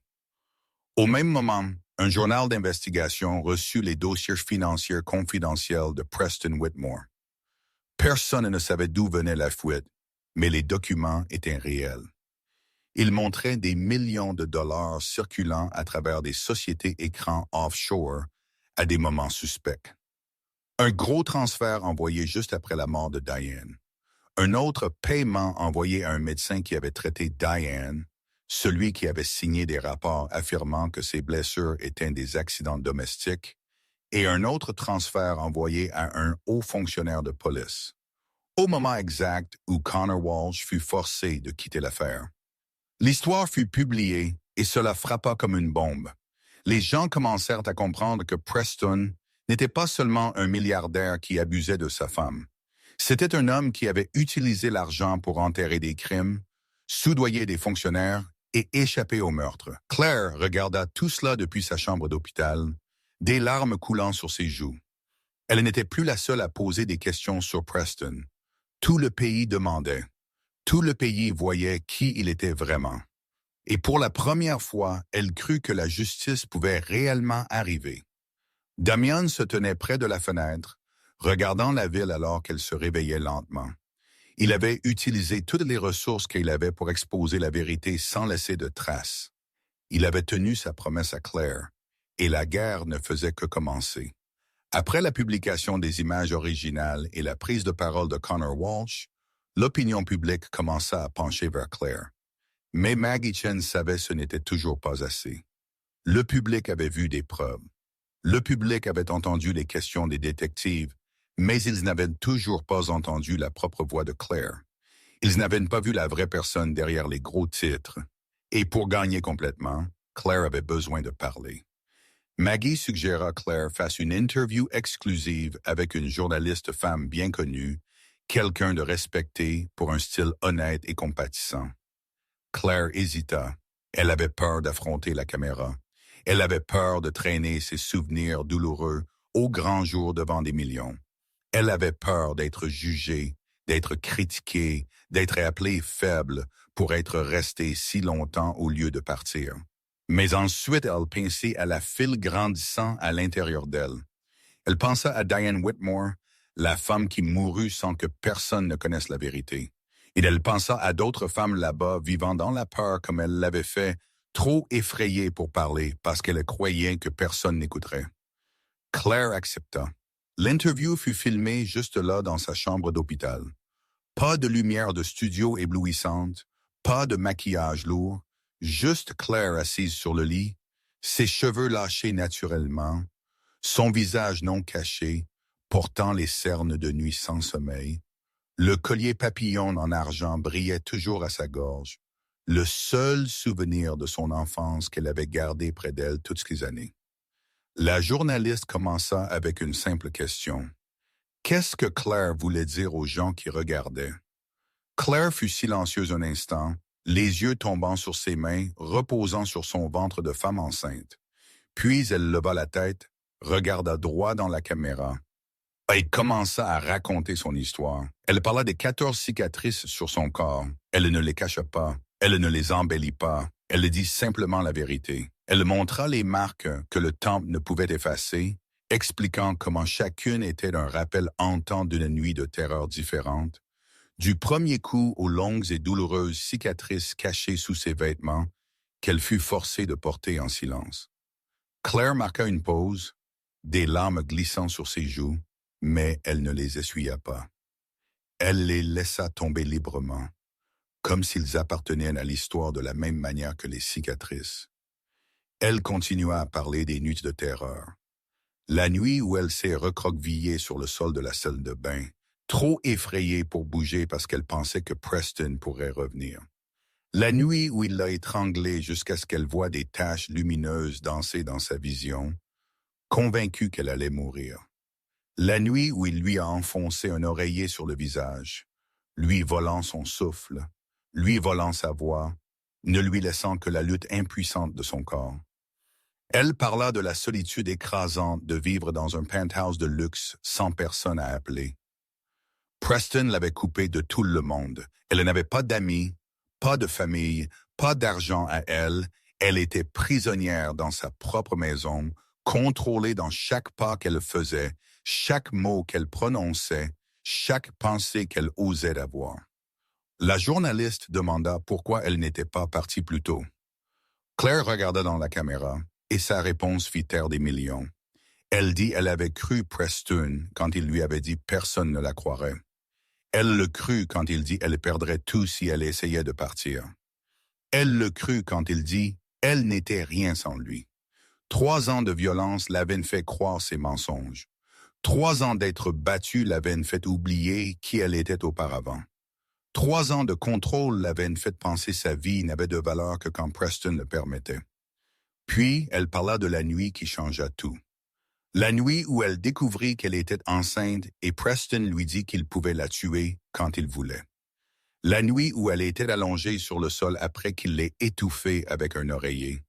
Sa main sur son ventre, sentant son bébé donner de petits coups doux à l'intérieur. La nuit où elle réalisa que si elle ne courait pas, ce ne serait pas seulement elle qui mourrait. Son enfant ne verrait jamais la lumière du soleil non plus. La journaliste demanda pourquoi elle se battait.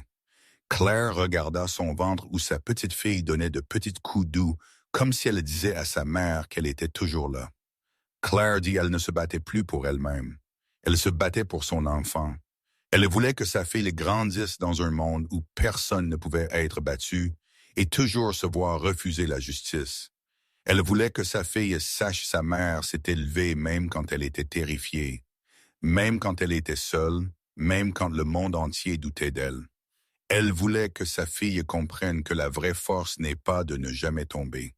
C'est de se relever chaque fois que tu touches le sol. L'interview se termina avec Claire assise en silence, sa main sur son ventre, des larmes toujours sur ses joues, mais son regard stable et incassable. Pas de script, pas de performance, juste une femme disant la vérité. L'interview fut diffusée en prime time, et cela envoya des ondes de choc à travers le pays. Des millions regardèrent et pleurèrent. Mères, grands-mères, femmes qui avaient survécu à l'abus, toutes se virent en Claire. Le hashtag Croix Claire et 14 cicatrices commença à se répandre sur les médias sociaux. Pour la première fois, Claire n'était pas juste un nom dans un gros titre. Elle était un être humain et tout le pays était avec elle. 2 semaines après que l'interview de Claire secoua la nation, Preston Whitmore décida d'organiser un gala de charité à l'Hôtel Grand Chicago. Il voulait restaurer son image. Il voulait que le monde le voie à nouveau comme un milliardaire respecté, un grand philanthrope, la victime d'une campagne de diffamation. Son équipe de relations publiques le planifia avec un soin méticuleux. Le thème de l'événement était « Autonomiser les femmes en crise », une ironie que seules les personnes qui connaissaient la vérité pouvaient vraiment comprendre. Cette nuit-là, le Grand Chicago scintillait de lumière. Des voitures de luxe s'alignaient, déposant des invités sur le tapis rouge. Chefs d'entreprise, politiciens, célébrités. Un par un, ils entrèrent dans un hall décoré de fleurs fraîches et de lustres en cristal. Les reporters se tenaient des 2 côtés, les caméras clignotant sans arrêt. Preston apparut dans un costume noir cher, souriant, avec la confiance d'un homme qui agissait comme si aucun scandale ne se refermait autour de lui. Veronica Lane marchait à ses côtés, radieuse dans une longue robe blanche, sa main serrant le bras de Preston comme si elle était la reine de la nuit. Ils saluèrent les caméras, rayonnants, performant parfaitement comme un couple puissant étant faussement accusé. À l'intérieur de la salle de bal, des centaines d'invités étaient assis autour de tables rondes couvertes de linge blanc pur. Le champagne fut versé jusqu'à ce que les verres scintillent. Une douce musique classique flottait dans l'air. Tout était impeccable, exactement comme Preston l'avait planifié. Mais il ne savait pas que parmi les serveurs cette nuit-là se trouvaient les gens de Damien. Il ne savait pas que le système d'écran de l'hôtel avait été compromis des heures plus tôt. Et il ne savait pas que cette nuit serait la dernière nuit où il se tiendrait devant le public comme un homme libre. À exactement 9 heures, Preston monta sur la scène. Il se tint derrière le microphone alors que le projecteur frappait un visage soigneusement maquillé pour cacher la tension serrée du stress. Il commença son discours d'une voix chaleureuse et émouvante, pleine d'une sincérité fabriquée. Il parla de compassion. Il parla de pardon. Il parla de combien il avait été mal compris ces dernières semaines. Il laissa même une seule larme couler sur sa joue quand il mentionna les femmes en difficulté, les femmes que sa charité aiderait. Le public applaudit poliment. Quelques personnes acquiescèrent. Preston sourit, pensant qu'il avait gagné, pensant que l'argent avait une fois de plus acheté la confiance du public. Puis l'écran massif derrière lui devint brusquement noir. Preston se retourna, fronçant les sourcils. Il fit signe aux techniciens, mais personne ne répondit. Des murmures montèrent dans la pièce. Veronica se leva de la table VIP, son visage se crispant d'un malaise. Puis l'écran s'illumina, mais ce n'étaient pas les images de charité que Preston avait préparées. C'était la vidéo de la salle d'audience, l'original, non édité. Le cri de Claire déchira la salle de bal alors que Veronica la frappait directement dans le ventre. Claire s'effondrant, du sang se répandant sur le sol, ses mains serrant son ventre de femme enceinte dans une pure désespoir. Chaque seconde se déroula, clair, brutal, indéniable. Les invités se levèrent d'un bond. Des cris éclatèrent. Les gens couvrirent leur bouche d'horreur. Des téléphones s'élevèrent dans l'air pour enregistrer. Preston se figea sur la scène, son visage passant du calme à la panique en un battement de cœur. La vidéo se termina, mais l'écran ne devint pas sombre. Au lieu de cela, les dossiers financiers de Preston commencèrent à apparaître page après page. Transferts via des sociétés écrans offshore. Paiement aux médecins qui avaient caché les blessures de Diane. Paiement aux fonctionnaires de police qui avaient forcé Connor Walsh à quitter l'affaire.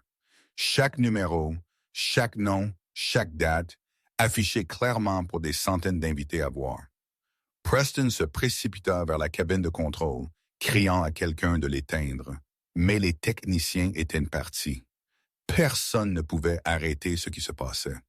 Puis le visage de Bradley Cooper remplit l'écran. Une déclaration enregistrée filmée plus tôt.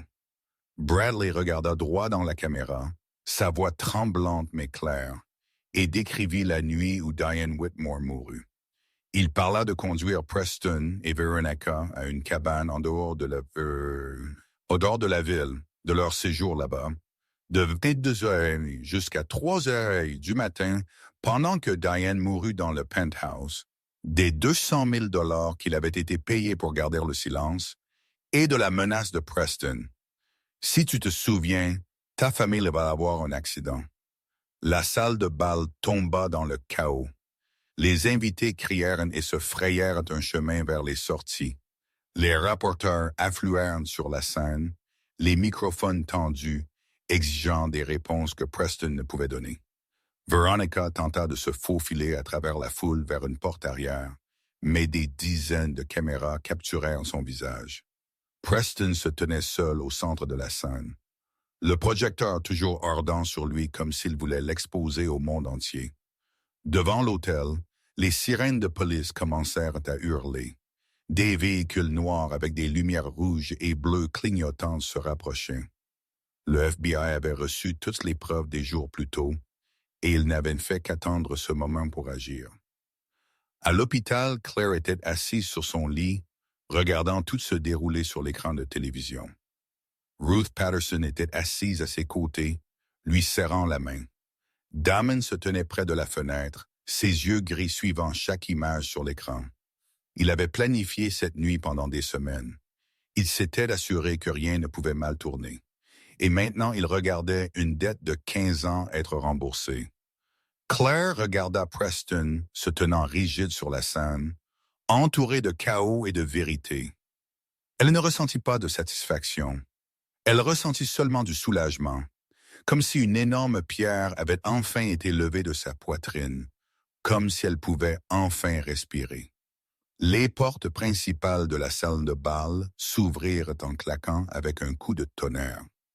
Des dizaines d'agents du FBI en costume noir se précipitèrent, pistolets dégainés, se déplaçant vite et précis comme une machine qui avait été programmée pour ce moment exact.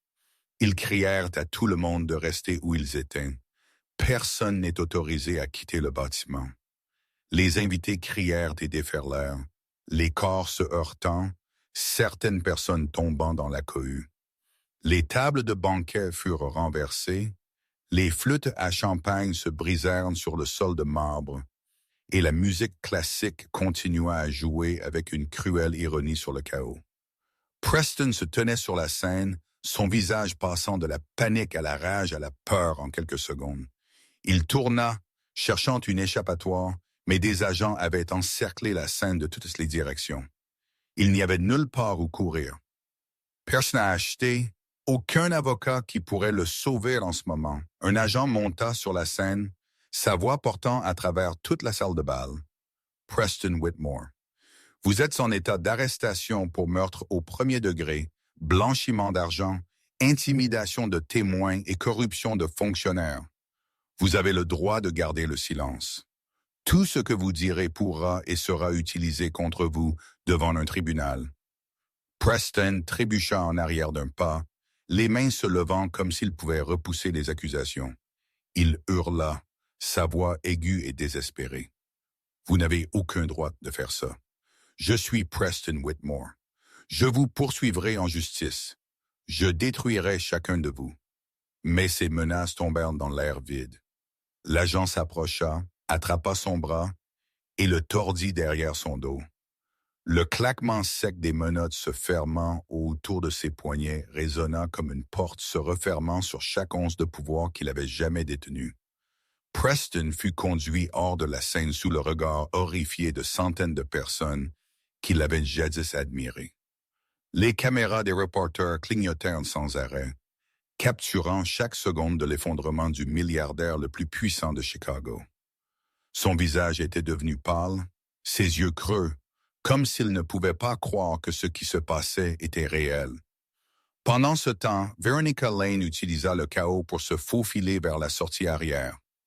Elle ôta ses talons hauts pour pouvoir courir plus vite, sa longue robe blanche traînant sur le sol, son visage tendu de peur. Elle pensait qu'elle pouvait s'échapper. Elle pensait que le FBI ne se concentrerait que sur Preston. Elle avait tort. Au moment où Veronica ouvrit la porte arrière, 2 agents attendaient déjà dehors. Elle se figea, les yeux grands ouverts de terreur. Elle se retourna pour s'élancer à nouveau à l'intérieur, mais un agent lui attrapa le bras et la fit tourner contre le mur. « Veronica Lane, vous êtes en état d'arrestation en tant que complice de meurtre et pourvoie ce fait grave. » Veronica cria, lutta, griffa les mains des agents. Elle sanglota et supplia, insistant qu'elle était innocente, que Preston la forçait à tout faire, mais la manchette métallique se referma quand même autour de ses poignets, mettant fin à toutes les excuses. Elle fut conduite par la porte arrière, loin de la foule et des caméras. Mais l'humiliation ne put être évitée. Dans l'ombre d'un coin de la salle de bal, Damon Blackwell se tenait parfaitement immobile, regardant. Il portait un costume noir se fondant parmi les invités comme un participant ordinaire. Personne ne le remarqua. Personne ne savait que c'était lui qui avait arrangé tout ce qui venait de se dérouler. Ses yeux gris suivirent Preston étant emmené. Le visage du milliardaire pâlit sous les lumières clignotantes des reporters. Il regarda Veronica menottée, pleurant et luttant avec une fureur inutile. Il ne ressentit pas de satisfaction. Il ressentit un étrange calme, comme si un poids invisible avait enfin été levé de ses épaules. Il y a 15 ans, une fille de 12 ans avait sauvé sa vie dans une ruelle sombre. Cette fille croyait que personne ne méritait de mourir seule dans le noir. Et maintenant, il s'était assuré que cette fille, maintenant une femme enceinte se battant pour sa vie et son enfant, n'aurait plus jamais à avoir peur. Preston Whitmore ne mettrait jamais la main sur Claire. Plus jamais. Damon sortit son téléphone et envoya un court message à Theo. « C'est fait. Dis-lui. » Puis il se retourna et sortit de la salle de bal, englouti par le chaos, disparaissant dans la nuit de Chicago comme s'il n'y avait jamais été du tout. À l'hôpital, Claire reçut un texte de Theo. Elle regarda son écran de téléphone et lut la courte ligne. « Preston a été arrêté. Tu es en sécurité maintenant. » Des larmes coulèrent sur ses joues. Pas des larmes de douleur, des larmes de libération. Ruth Patterson l'enlaça. Et Claire pleura contre elle, pleurant pour 3 ans d'enfer, pleurant pour les nuits de peur, pleurant parce que l'enfant à l'intérieur d'elle était enfin en sécurité. 2 mois après la nuit où Preston fut arrêté au gala, le procès fédéral commença officiellement. Le tribunal fédéral de Chicago n'avait jamais vu une affaire attirer ce genre d'attention. Des reporters de toute l'Amérique affluèrent. Des caméras s'alignèrent devant le bâtiment et des foules remplirent les trottoirs, attendant le résultat. Ils l'appelèrent le procès du siècle, le moment où l'un des milliardaires les plus puissants de Chicago ferait enfin face à ses crimes. Claire fut amenée dans la salle d'audience en fauteuil roulant. Elle avait accouché 3 semaines plus tôt. Son corps pas encore complètement rétabli, mais elle insista pour être là. Elle avait besoin d'affronter Preston. Elle avait besoin de dire la vérité au tribunal. Elle avait besoin de clore le chapitre le plus sombre de sa vie. Maggie Chen marchait à ses côtés, son expression calme, ses yeux remplis de détermination. Ruth Patterson était assise dans la rangée derrière eux, serrant son sac à main, ses lèvres bougeant en prière silencieuse. Connor Walsh était assis à ses côtés, son visage buriné tendu de tension, attendant la justice qu'il avait attendu 6 ans de voir. Preston était assis à la table du défendeur, ses mains menottées devant lui. Il n'était plus le milliardaire confiant en costume cher. Il semblait creuser, avec de la barbe sur sa mâchoire, et démaillé, chiant, les yeux enfoncés par trop de nuits blanches en prison. Quand Claire fut amenée en fauteuil roulant, il leva la tête pour la regarder. Son regard portait toujours ce mépris familier, comme s'il croyait toujours qu'il s'échapperait. Croyait toujours que l'argent le sauverait comme il l'avait toujours fait. Claire rencontra ses yeux et ne détourna pas le regard, n'inclina pas la tête, ne trembla pas. Elle n'était pas la femme terrifiée se tenant seule dans une salle d'audience quelques mois plus tôt. Elle avait changé. Elle était plus forte maintenant. Quand elle fut appelée à la barre des témoins, Claire se leva du fauteuil roulant avec l'aide de Ruth. Elle marcha lentement vers la barre, chaque pas douloureux, mais elle ne le montra pas. Elle s'assit, regarda la salle d'audience bondée, puis fixa ses yeux sur Preston. Pour la première fois en 3 ans, elle n'avait plus peur de lui. Maggie Chen commença à poser des questions et Claire raconta son histoire. Elle parla de la première gifle, 8 mois après le mariage. Elle parla des nuits où elle était battue avec une ceinture, des cigarettes écrasées sur son bras, d'être frappée jusqu'à ce que ses côtes se cassent. Elle parla d'être étranglée jusqu'à ce qu'elle perde connaissance, de la nuit où un oreiller fut pressé sur son visage quand elle était enceinte de 5 mois. Elle décrivit chaque détail, chaque cicatrice, chaque nuit de terreur qu'elle avait endurée en silence. Sa voix ne trembla pas. Ses larmes ne tombèrent pas. Elle avait assez pleuré. Maintenant, c'était le moment pour la vérité d'être dite. Pas avec des larmes, mais avec des faits bruts. Le jury s'assit dans un silence stupéfait. Certaines personnes portant leurs mains à leur bouche, incapables de cacher l'horreur sur leur visage. Les reporters dans la salle d'audience écrivirent furieusement. Des caméras capturant chaque mot que Claire dit. Le public regarda en direct à la télévision et tout le pays écouta. L'avocat de Preston essaya de riposter, posant des questions destinées à nuire à la crédibilité de Claire. Il demanda pourquoi elle n'était pas partie plus tôt. Il suggéra qu'elle exagérait pour de l'argent. Il essaya de la transformer en menteuse. Mais Claire ne vacilla pas. Elle le regarda dans les yeux et répondit à chaque question avec un calme qu'elle ne savait même pas qu'elle possédait. Elle dit qu'elle n'était pas partie parce qu'elle avait cru les mensonges de Preston, que personne ne la croirait, qu'elle perdrait tout. Elle dit qu'elle ne voulait pas l'argent de Preston, elle voulait la justice. Puis Veronica Lane fut amenée dans la salle d'audience. Elle portait un uniforme de prison orange, ses cheveux emmêlés, son visage creusé, aucun du glamour qu'elle portait d'autrefois. Elle s'assit sur la chaise des témoins, les mains tremblantes, les yeux fixés sur le sol, incapable de faire face à qui que ce soit. Le procureur commença à poser des questions sur la nuit où Diane Whitmore mourut. Veronica resta silencieuse pendant un long moment. Elle jeta un coup d'œil à Preston, comme si elle attendait qu'il la sauve comme il l'avait toujours fait. Mais Preston ne la regarda pas. Il resta assis là, son visage dur comme si Veronica n'existait pas. Et à ce moment, Veronica comprit qu'elle n'était qu'un outil que Preston était prêt à jeter. Veronica commença à pleurer, puis elle commença à témoigner. Elle dit que la nuit où Diane mourut, Preston l'appela au penthouse. Il dit qu'il voulait parler à Diane. Mais quand Veronica arriva, Diane pleurait, menaçant de dire au monde ce que Preston avait fait. Preston était calme, trop calme. Il dit à Veronica de rester près de la porte. Puis elle entendit des cris venant de la chambre, puis le silence.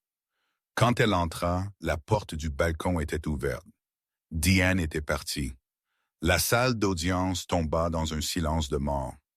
Le jury se regarda, les visages décolorés. Preston sauta sur ses pieds, criant que Veronica mentait, qu'elle le blâmait pour réduire sa peine. Mais les gardes le forcèrent à se rasseoir, et le juge frappa le marteau pour l'ordre. Veronica continua à parler, sa voix se brisant à travers les sanglots. Elle dit Preston lui avait parlé de Claire. Il dit elle était enceinte. Elle pensait elle comptait, mais une fois qu'il aurait le bébé, il n'aurait plus besoin d'elle. Tout comme Diane, ses mots flottèrent dans la salle d'audience comme une sentence. Claire était assise à la barre des témoins, regardant Veronica s'effondrer devant tout le monde. Elle ne ressentit pas de pitié. Elle ne ressentit pas de satisfaction. Elle ressentit seulement une étrange paix. La vérité avait enfin été dite. Diane avait enfin obtenu justice. Et Claire enfin était libre. Le procès dura 3 semaines complètes. 3 semaines de témoignages dévastateurs. Des preuves qui ne pouvaient être niées. Et des vérités enfouies pendant 6 ans enfin traînées à la lumière. Le jury eut besoin de moins de 4 heures pour rendre un verdict. Coupable de toutes les accusations. Le jour de la sentence, la salle d'audience était bondée. Claire était assise au premier rang avec Maggie Chen et Ruth Patterson à ses côtés. Damon était assis quelques rangées derrière, ses yeux gris ne quittant jamais Claire pendant tout le temps. Il avait été là chaque jour, silencieux, regardant, la protégeant à distance, tout comme il avait juré qu'il le ferait. Preston fut amené portant un uniforme de prison orange menotté devant lui. Il n'était plus le puissant milliardaire que Chicago admirait autrefois.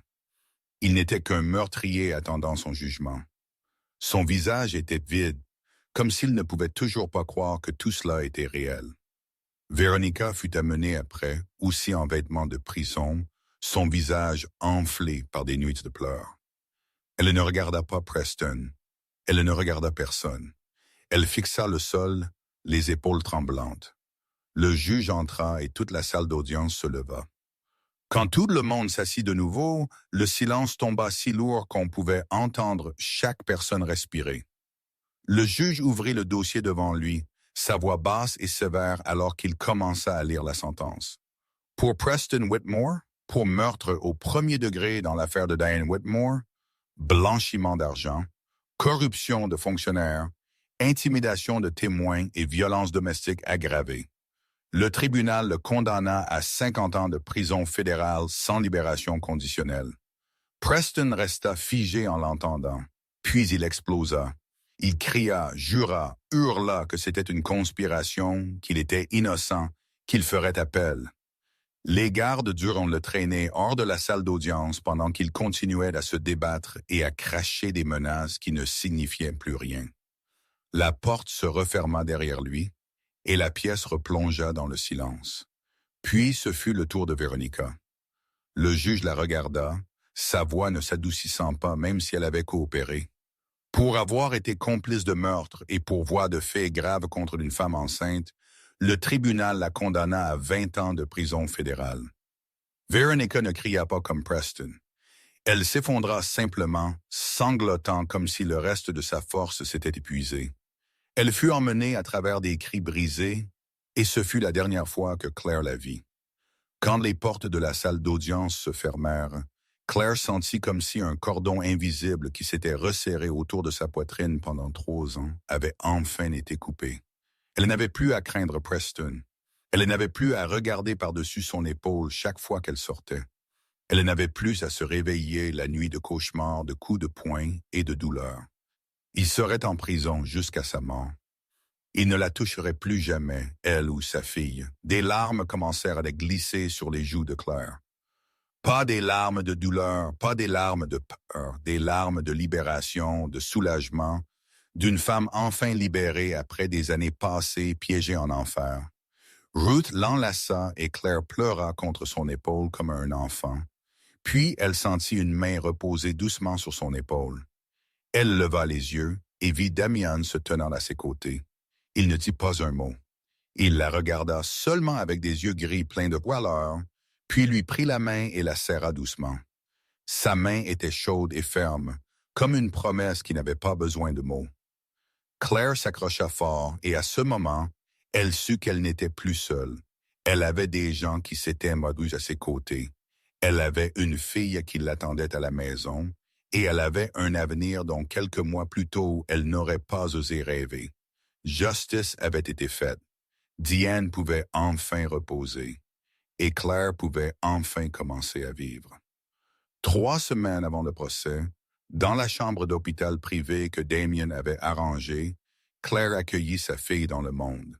Le travail dura 12 heures, douloureux et épuisant. Mais au moment où le premier cri du bébé résonna dans la salle d'accouchement, tout ce que Claire ressentit fut le bonheur l'inondant. L'adjoint Helena Shaw plaça le bébé dans ses bras. Une minuscule vie pesant 3,2 kilos avec une peau rosée et des yeux fermés. Claire regarda sa fille, des larmes coulant sur ses joues, et chuchota le nom qu'elle avait choisi il y a longtemps. Amelia, Amelia Montgomery, pas Whitmore, jamais Whitmore. Dans les premiers jours de la maternité, Claire apprit comment allaiter son bébé, comment changer les couches, comment le calmer pour le rendormir dans les heures profondes de la nuit.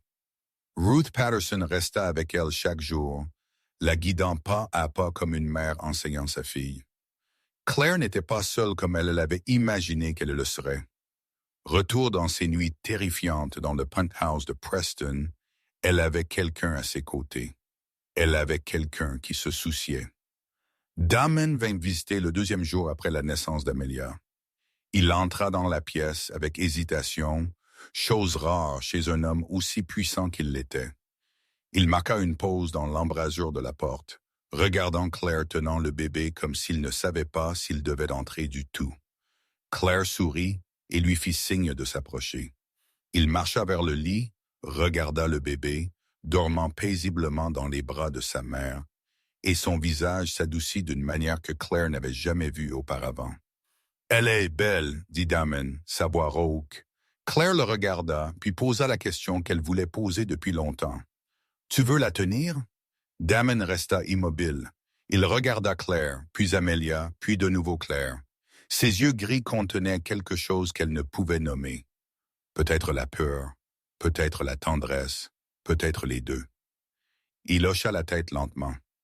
Claire plaça doucement Amelia dans ses bras, lui montrant comment soutenir la tête du bébé. Damon tint l'enfant maladroitement, soigneusement, comme s'il tenait la chose la plus précieuse au monde. Et peut-être pour lui, c'était exactement ce que c'était.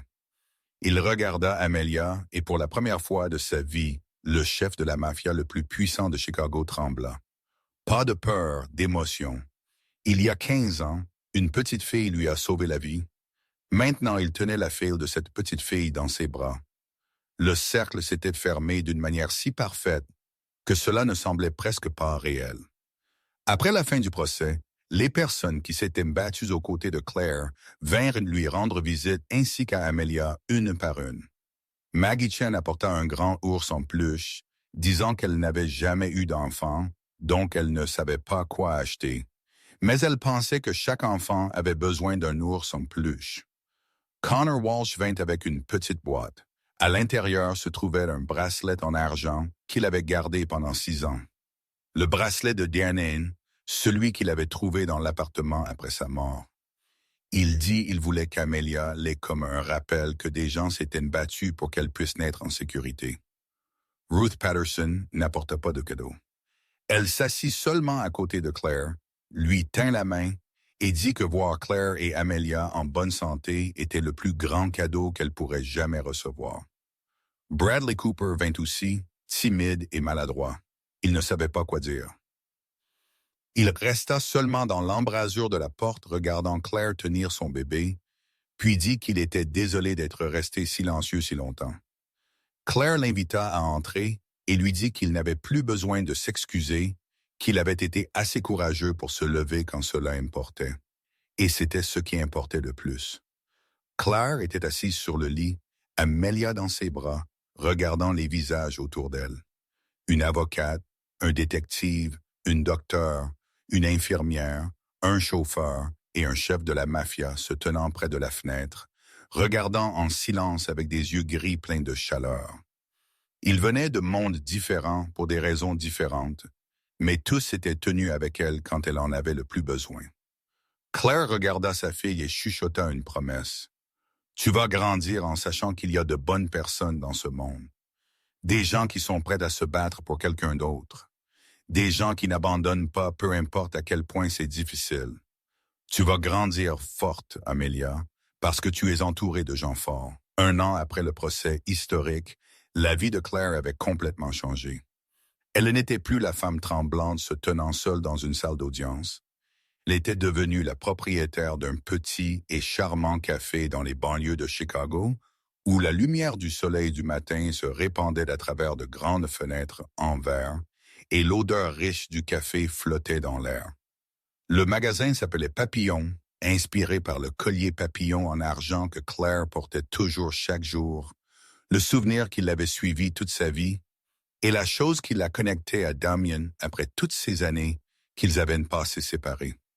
Claire préparait chaque tasse de café de ses propres mains, cuisait chaque pâtisserie elle-même et saluait chaque client avec un sourire chaleureux qu'elle avait cru autrefois avoir perdu pour toujours. Amelia avait 1 an maintenant, potelée et prompte à rire. Elle avait les yeux verts et les cheveux bruns doux de sa mère. Elle était souvent assise dans une chaise haute dans le coin du magasin, regardant sa mère travailler avec des yeux curieux. Chaque fois qu'un client entrait, Amelia saluait de la main, faisant sourire tout le monde. Elle était la lumière du café, la lumière de la vie de Claire. Chaque dimanche, Damon passait, pas avec un entourage ou des gardes du corps, juste lui en chemise simple, assis à la table près de la fenêtre et buvant le café que Claire faisait pour lui. Il restait souvent tout l'après-midi à jouer avec Amelia, à lui lire, à lui enseigner ses premiers mots. Amelia l'appelait Oncle Damien, et chaque fois qu'il entendait cela, ses yeux gris s'illuminaient d'une manière étrange et silencieuse. La relation entre Claire et Damien n'avait pas d'étiquette claire. Ils n'étaient pas amants, ils n'étaient pas mari et femme. Ils étaient 2 personnes que le destin avait connectées il y a 15 ans dans une ruelle sombre. Et maintenant, ils construisaient en quelque chose de nouveau ensemble, lentement, doucement, plein d'espoir. Claire n'était pas pressée. Elle avait appris que les bonnes choses prennent du temps. Elle avait appris que le véritable amour ne vient pas du contrôle ou de la violence. Il vient du respect, de la patience et d'une compagnie constante. Les gens qui s'étaient battus aux côtés de Claire visitaient toujours souvent. Ruth Patterson venait chaque samedi pour aider à surveiller Amelia. Maggie Chen passait parfois pour un café et des histoires sur ses nouvelles affaires. Connor Walsh avait entièrement pris sa retraite, mais il envoyait toujours une carte à Amelia pour chaque anniversaire. Ils étaient devenus la famille de Claire. Une famille non liée par le sang, mais liée par l'amour et le courage. Ce dimanche après-midi, Claire était assise sur le petit porche arrière derrière le café, regardant Damon tenir Amelia dans ses bras, lui apprenant à pointer les nuages au-dessus. Le coucher de soleil les baignait tous les 3 d'or, peignant une image chaleureuse dont Claire n'avait jamais osé rêver. Elle repensa à il y a 15 ans, la nuit où elle avait sauvé un jeune homme mourant dans une ruelle sombre. Elle n'avait aucune idée que ce petit acte changerait sa vie comme il l'a fait. Elle fit seulement ce qu'elle croyait être juste. Et 15 ans plus tard, ce bon choix était revenu pour la sauver. Cette histoire nous apprend que la gentillesse ne disparaît jamais vraiment. Elle peut nous revenir de manière que nous n'attendons jamais. Cette histoire nous rappelle aussi que peu importe à quel point la vie devient sombre, il y a toujours de l'espoir. Il y a toujours des gens prêts à se battre pour nous. Et surtout, cette histoire nous montre que la vraie force n'est pas de ne jamais tomber, c'est de se relever après chaque chute. Merci d'être resté avec cette histoire jusqu'à la toute fin. Comment vous êtes-vous senti à propos de cela? Cela vous a-t-il rappelé quelque chose dans la vie réelle? Partagez vos pensées dans les commentaires ci-dessous. Nous aimerions vraiment entendre ce qui est dans votre cœur. Si vous avez aimé cette histoire, veuillez appuyer sur le bouton j'aime et partager la vidéo avec les gens que vous aimez. N'oubliez pas de vous abonner et d'activer les notifications pour ne pas manquer plus d'histoires émouvantes chaque jour. Nous souhaitons à tous ceux qui regardent cette vidéo une bonne santé, une vie joyeuse et la paix chaque jour. Au revoir et nous vous verrons dans la prochaine